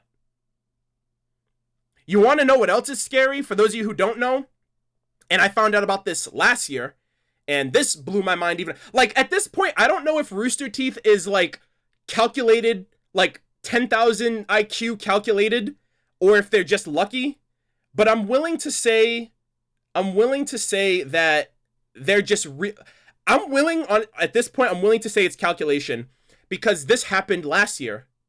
For those of you who don't know, RWBY Volume 5, Chapter 12, Vault of the Spring Maiden, premiered on the Rooster Teeth website for first members last year on January 6th, 2018. That is the same day Jean awoke in his semblance. Calculated? Coincidence? At this point, I don't fucking know. I don't know if Rooster Teeth are fucking masterminds in disguise, or if this is, I don't know. I have no idea which it is, but I'm willing to give them the credit and say that it's calculation, because they schedule when these episodes come out. They have the outline planned. So either they're calculated or they're incredibly fucking lucky. But this is too close. Like, the same day Jean awakens his semblance, it just so happens to also be on a Saturday. The same week that Day of the Dead is the same week that we get the first chapter. Like, you can't tell me that they're not you can't tell me that that's not planned. That's grade A calculation right there, boys and girls. In my book, that's like, I love it. And yeah. I just think that they're masterminds at Rooster Teeth. Rooster Teeth are a bunch of freaking, I don't know. And I want to ask them that too. Like, those are the two things I want to ask either Miles or Carrie. I'd be like, look, there are these two big fucking coincidences that are too much of a coincidence to not be calculated, and they're right down to the approximate date. Jean's semblance on the day that it was revealed, and Dia los Muertos for Calavera's reveal or name. Like, you can't tell me that that's right. Rooster Teeth always releases RWBY. Like, RWBY Volume 4 released on October 24th. RWBY Volume 5 released on October 28th. Why did they wait until October 27th to release RWBY if it wasn't going to be the first week that it was out that lines up with the Day of the Dead? Coincidence? I think not.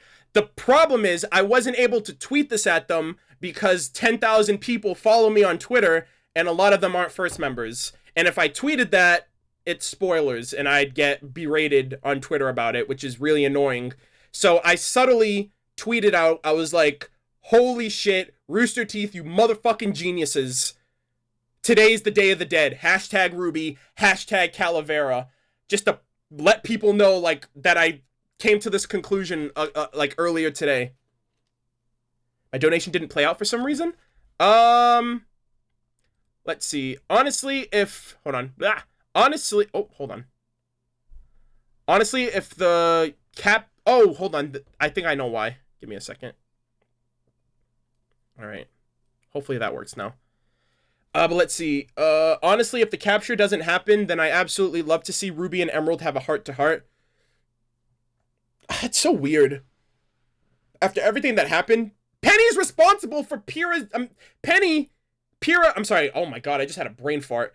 Emerald is responsible for what happened to Penny. Fuck that. Like, no. Like, are you kidding me? Hell no. Ruby better, like, be pissed when she finds that out. If she finds that out. Technically, Watts is too, because Watts created the virus, which allowed Cinder to rig the festival, but Emerald had a hand in Pyrrha overusing her semblance, which got Penny killed. So everyone's to blame, but Emerald had a hand in that shit. Okay, I need to know what you figure out about John, Ozpin and Salem from your Volume 6 intro. What are you hinting at? What have you discovered? I can't tell you. I can't tell you that. So, I tweeted out something, and I think I came to a conclusion, but I don't want to, like... I want to see what happens when RWBY's over. I tweeted out a message for future Arnold to go back to years when RWBY ends, like when RWBY officially ends. But yeah, I appreciate the $5 donation, by the way. I hope you don't think that I'm just like blowing off your contribution. I do appreciate it, but I don't want to answer that question. I want to wait until the show is over so I can go back and be like, hey everybody in the fandom, I'm a prophet. I have, like, my third eye's been open. Or in this place, in case, my fifth eye, because someone made the joke that I already have 4 eyes, which is really, really sad. Like, I don't know why you gotta make fun of me like that. Come on, man. I have bad eyesight. But anyways, yeah, I want to see if it's true. And guess what? If it's not true, I'll never reference it so people don't think I'm an idiot. So yeah, I win. Either way, I win. Yeah, when RWBY as a series, when the RWBY series finale happens, that is when I'm gonna cry my eyes out. But that's also when we'll find out. We shall see. But thank you very much for the $5. I appreciate it. You also donated earlier and said, do you think if... Oh, okay, hold on. Wait, do you think if RWBY... Oh, okay, I responded to that one. All right. All right, Kiba, I got to yours. So, I don't know why, for some reason, it didn't pop up. Oh! Wait, it's not popping up. What the heck? OBS, what are you doing to me? I did get it, though. It says, I never said it had to be nice. Could just be Emerald shitting all over RWBY and making her realize what an ass she is. Either way, interaction? I don't mind interaction. Heart to heart seems a little bit more forgiving than what you said, than what you mentioned now. When I think of heart to heart, I just think of two people establishing common grounds and wanting to talk things out. A heart to heart is what Blake and Yang are gonna have. I don't expect Emerald and RWBY to have a heart to heart. So yeah, that was it was misinterpreted from my perspective. What if Maria's semblance is that she can actually talk to the dead? Oh my god, that would be sick. That would be cool that would be so cool, man. That would be so cool. What if she knew Summer Rose? Like, what if there's an exclusive club in Remnant that only silver-eyed warriors are able to get into? And she looks old enough to be even Summer Rose's grandmother. So, imagine she knew Summer Rose? Oh my goodness! That would be crazy! That would be nuts! If that's even possible in the world of Remnant. If it's possible that she can talk to dead people. Oh my god. Miraculous Corazon, you just blew my you blew my wig off. I think it would make more sense if maybe she can communicate with people that she's interacted with in the past. Oh my goodness. Dude, I'm just having theory after theory now. What if, like, she's old, and I assume she's a silver-eyed warrior. Unless I'm proven otherwise, she's a silver-eyed warrior. What if she's like the grandmaster of all silver-eyed warriors? What if all silver-eyed warriors, upon discovering their abilities, seek out this old woman to learn how to harness their gift? That's why I do think, again, like, RWBY is a spitting image of Summer. Right? You know why Crow's drinking in the opening and he fades to darkness? It's not because people are saying that, like, oh my gosh, something's gonna happen to Crow. No. If you look at the scene before it, he's looking at RWBY and he's, like, looking like he looks sad. He looks upset. He looks disappointed. It's because RWBY is going down the same path her mother, his teammate, did. He's seeing it again. Again, it's happening with his niece now. It happened with his team leader, and it's happening with his niece. And now, I think that, like, that's why he can't do anything about it, because RWBY's not going to be like, nope, I can't do this. This is my destiny. I have to do this. I have to help people. And Crow's like, I already know how this shit's going to end. That's why he's drinking. That's why he's, like, depressed. But yeah. Oh my god, that's crazy. Holy shit! Andrew Collins with the $150 donation. Jesus. Thank you very much. Oh my god, my god, dude. Day of the Dead plus the old lady. Who people say might be a silver-eyed warrior related to Dead. RWBY does, after all, is able to hear Pyrrha, someone who is dead. I think she mainly had, like, I think that was nightmares more than hearing Pyrrha. she's just hearing remnants of what happened. Like, the flashback that she had in Volume 4, basically. Or rather, the nightmare that she had in Volume 4. I don't necessarily think she was really hearing her. But yeah, like, coming to that same conclusion of, like, she can talk to the dead. I don't think she can talk to just any dead person. I think maybe, if that's her semblance, we're theorizing right now, but if that's her semblance, if she can talk to the dead, then I assume it would be people that she's had a connection with. More so if she had silver eyes, other silver-eyed warriors. Basically, she's the avatar of silver-eyed warriors. And she can talk to past warriors for guidance or whatever. I just think that it would be interesting. That'd be so cool, man. That'd be so cool. But yeah, long story short. Oh my god, that's nuts. That is crazy. Also, I am Locust. When Pyrrha and John kissed, it was... Yeah, when Pyrrha and John kissed, it was Valentine's Day. I'm so upset about that, by the way. Like, happy Valentine's Day, and your waifu's dead. Oh, there you go. It's fixed now. Y0, you know, the message Summer gave to Ruby in Red Like Roses Part 2 saying don't go down my path is happening. Yep. Ruby is following her mother's path, the one Summer didn't want her to go down. Is Ruby going to be like her mother and give her life up in vain? Dude, it's all coming together! Ozpin manipulated Team Ruby Salem / Cinder manipulated Emerald, and Emerald is not really evil. It could be interesting to Jesus see Christ, Ruby you and broke Emerald Justin. in a conversation. Justin, Jesus Christ, send pauses between those phrases. He just had a run-on sentence. Oh my god. Alright. Justin, no. Ozpin manipulated Team Ruby. Salem or Cinder manipulated Emerald. And Emerald is not really evil. It could be interesting to see Ruby and Emerald in a conversation. I could see it happen. But at the same time, you gotta remember, Team Ruby, I don't think, at least yet, just knows that they're being taken for a ride by Ozpin. At least not yet. Maybe Yang more than anyone, but I think Ruby will blindly walk off a cliff if Ozpin tells her to, because she trusts him more than anybody. So yeah.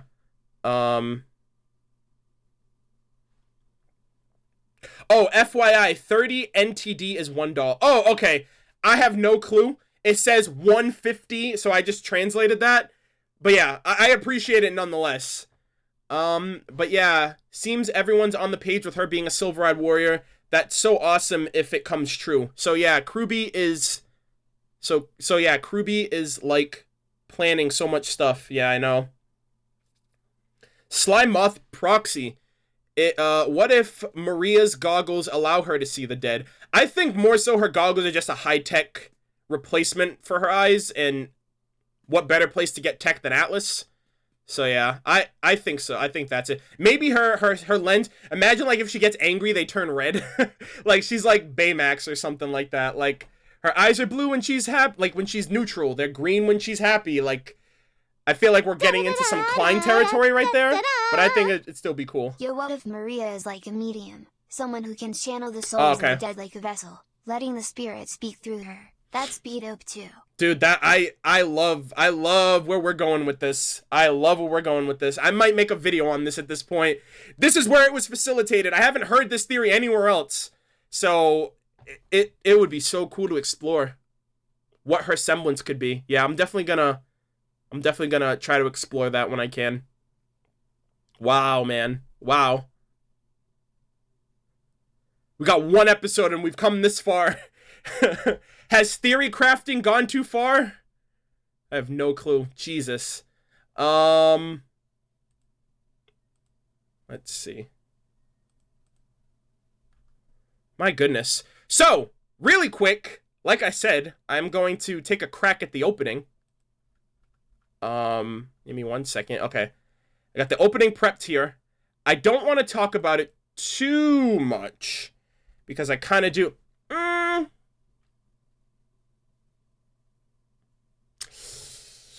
I'm thinking.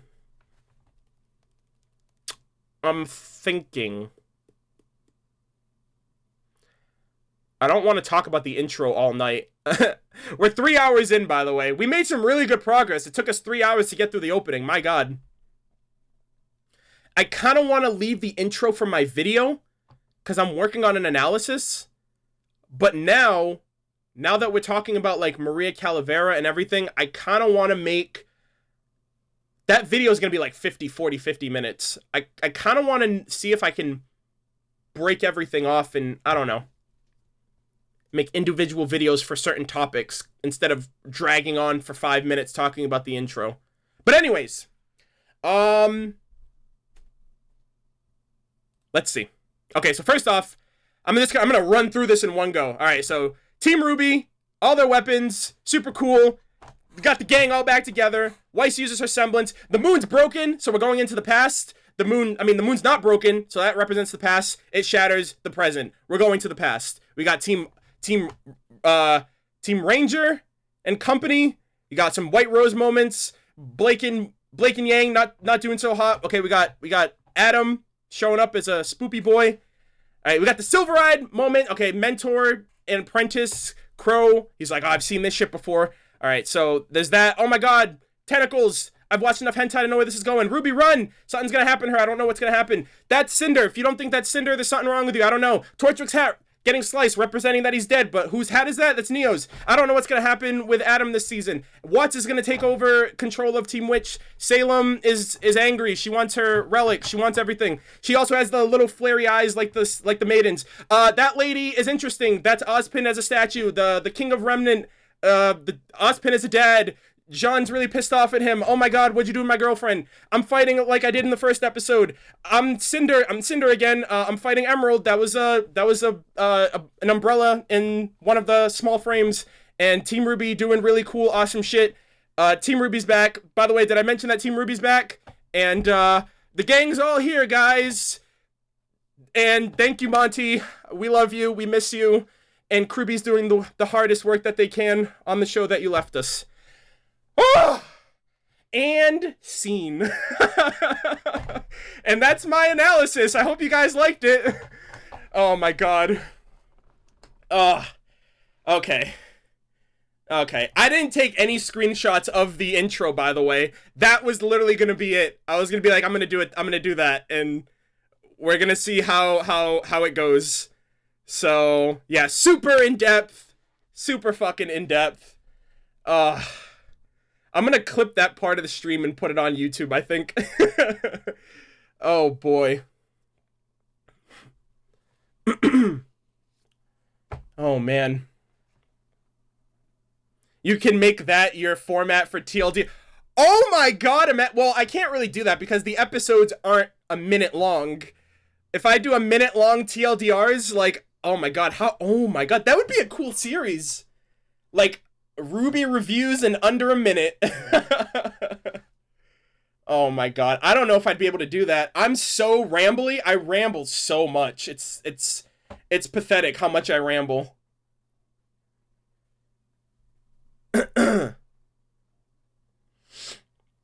You can fast forward the episode? Oh goodness. Can I fast forward it fast enough to get through 20 minutes in 1 minute? That's, I don't know, science, that's science going a little too far in my book.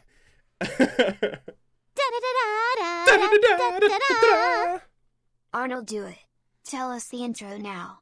Oh. Also, we all need to read through Red Like Rose's part 2 lyrics. I was just about to say because that everything her that mother donation said to must have RWBY been in that delayed. song. Either RWBY's that or I going got through the against intro what really summer wanted her fast. to do. Is summertime here now? Summertime? Oh, I see what you did there.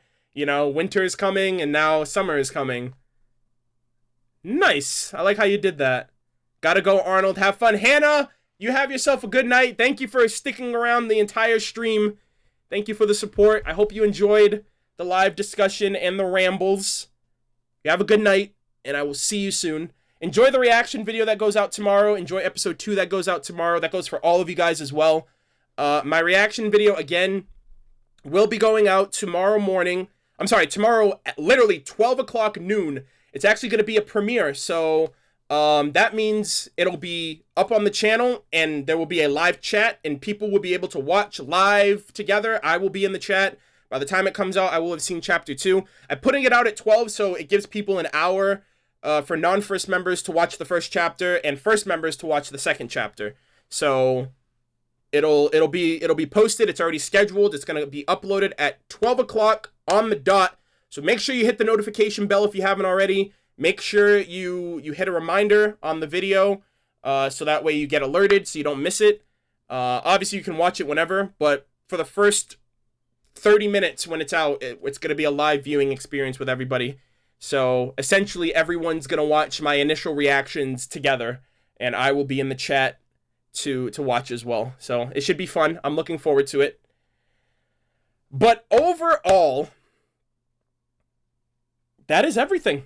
That is the live discussion of RWBY Volume 6, Chapter 1. Record-breaking time. I think this is the shortest that we've ever gotten. Well, the reason why it's the shortest that we've gotten through a premiere is because I'm not talking about the... Like, I just gave you guys the short, sweet, and to-the-point intro of the episode. So that's... Okay, so what music am I going to play? Because I think I'm going to snippet the intro review that I just did. I think I'm going to snippet the intro review. I want to put some funny music. I don't know what music I'm going to use, just because it's silent. There's nothing going on. Great review. Haven't been to one since your Persona 5 playthroughs. Oh, wow. Well, yeah, I mean, Persona 5 is a little different because that's video games. But yeah, RWBY, we're in the depths. We are in the trenches for these discussions. 3 hours, that's really good. I'm not talking about the intro, though, which is why. I think we probably would have gone on for another hour if that was the case. But I don't know what the bell is. So if you subscribe to a YouTube channel, there's a little bell on the side of the subscribe bar. And if you click on that, you're supposed to, I say you're supposed to because 9 times out of 10, YouTube's broken and doesn't function properly. But you click on that bell, and what that does is it makes sure that you get notified whenever I upload a video. Also, Rising, really awesome, really awesome song. Flint of RWBY has the incomplete version with official lyrics on his YouTube channel. If you guys haven't seen that yet, you guys can find out what the lyrics are and sing along for the rest of the season. But yeah, Rising, it's been confirmed by Casey Lee Williams that that's the name of the song, and yeah, that's the third song that we've gotten for the soundtrack. So we have Lionized, which was for the Adam character short. We got Miracle, which is the song that was playing during the action scene, and we have Rising, which is the opening song. So we're 3 songs in for the hype that is the Volume 6 soundtrack so far. I love all 3 songs that they played. I think Miracle is the one I like the most out of all of them. This is probably the most anime that this show has ever been in terms of openings, right? Thank God we don't have to see Emerald and Weiss fight in an opening. That's never gonna happen again. Like, they're never gonna fight at this point. I've seen Emerald fight Weiss like twice already, 2 different seasons. So thankfully we actually have a relevant opening that we can, theorize and extrapolate and pull things from, which is really good. But yeah, ultimately, besides that, that is the discussion, everybody. It has been great to be back. We broke 1,200 viewers. I'm gonna chalk that up to the premiere. The big hype, the big return for RWBY the day before the next episode comes out. Thank you all very much for the support. Especially, I understand, like, in the last couple of days, I've had a little bit of confusion going on with these discussions. Rooster Teeth changing their policy is what really, like, messed me up. I really wanted to have this available and open for everybody, but at the end of the day, I enjoyed doing this a lot more because I didn't see the second episode, versus if I did that to compensate for first members, this wouldn't have been as exciting or as enjoyable. And at the end of the day, these are going to still be up on the channel for people who aren't first members to be able to watch it whenever they can. Watch it at half speed, or double the speed, or 1.5 speed to get through the rambles for the most part. But yeah, I had fun. How are you calm with 1,200 people? Well, it's never that I'm calm. It's just like, I'm used to doing this. Like, I don't think I'll ever reach a point of flutter because I've been doing streams and YouTube for 5 years now, going on 6 years now. So I'm never really nervous in front of an audience or in front of people. Also, last year we had the highest amount of people that I've ever had in a stream is 1,300. So I've had technically I've had about 50 more people in the stream than I had tonight. But for the most part, I keep it composed, and you know, I'm interacting as best I can with people in the chat. Obviously, people who are donating. I'm getting my thoughts across as well. Oh yeah, we're gonna take off slow mode now that the stream is officially done. And brace yourselves. Hopefully the chat doesn't break. Where are those advanced settings? I always forget to take off slow chat, like the moment I know the stream is done. Alright, but here we go. Have at it! If you break my stream, I'll never forgive you. Freedom! Alright, but yeah, so, again, just to recap, tomorrow, my live reaction for Volume 6, Chapter 1 will be uploaded to my channel at 12 p.m. Eastern Standard Time. Don't remember that, Eastern Standard Time, 12 p.m. So that's my time zone. That's what works best for me. I will have seen episode 2 by then, and I'll probably be working on videos leading up to that. I am going to try my darndest to get the intro review out, my intro thoughts and discussions and everything. What I think I'll do, because the intro analysis is unhealthily long. Like, really unhealthily long. So what I think I'm going to do is I'll talk about the surface level of what I think the intro has to offer, but then for certain videos that I can go beyond that, I will go balls to the wall. I will go super crazy. Like, basically, I'll bring to you guys RWBY discussions, like smaller videos, like 5-minute videos of a single topic, talking about everything about it instead of cluttering a bunch of different topics into one video. I think that's what I'll do instead. Because at this point, the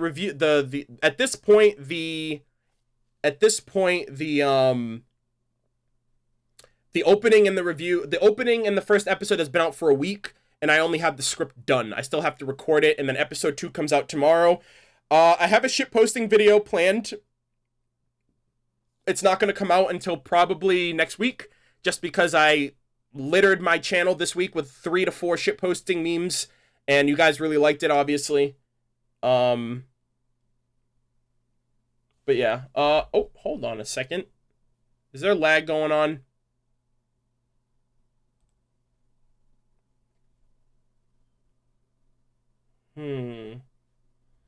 Hold on a second. I had a little bit of, hey, you know what's interesting? In the 3 hours and 15 minutes that I've done this, I only dropped 44 frames, and it was just then. So, internet's top-notch right now. I'm impressed. I'm thoroughly impressed. Also, my room's really hot. If you guys couldn't tell, I've been, like, wiping my brow the entire time. I can't really have my air conditioning on when I do these, so I have to suffer, but it's worth. So, but yeah, again, like I said, episode 2 comes out tomorrow. Be sure you guys watch it. The discussions for the future will take place on Thursdays instead of Fridays, so I can actually have Friday off to just relax and repair and rejuice myself before we go back in for the weekend of the following episode. But yeah, so I'm gonna do that. The reaction's gonna be posted tomorrow. I'm gonna be working on the analysis for the intro. I'm gonna work on a light review for the first episode, just because the episode's gonna be already out, and we should move on from there. But ultimately, guys, I hope you guys enjoyed the stream. Thank you guys so much for your support. Really, like, seriously, like, this was an amazing turnout. Over 1,200 people in 3 hours. We got through the episode. A shit ton of support, a shit ton of comments and donations and super chats. And I genuinely appreciate all of you guys. Seriously, you guys made the welcome to Volume 5 just as good as it was for Volume 4 and Volume 6, as much as you did for Volume 4 and 5. And I appreciate it. So hopefully this was entertaining for you guys. Hopefully you guys took away something from this, or if at the very least it kind of quelled you of any boredom if you guys were bored today. Enjoy episode 2. Definitely enjoy episode 2. And I will see you guys tomorrow. What time is it for you? It is 9:52 p.m., which means I'm getting some dinner right after this. Wait, hold on. Zach Petty, what's up? Someone said, wait, don't leave. Do you need to say something, or you just do not want me to go? There's no super chat, slow chat, so you can type again. But yeah, but for those of you guys who are leaving, you guys have a good night. Take care. Thank you for tuning in. I will see you guys for the live stream discussion next week. And tomorrow for the react. Wait, Brianna Ramirez? Oh, no, I commented on yours. Unless you did another one that I just didn't see. Hold on, give me a second. Let me see.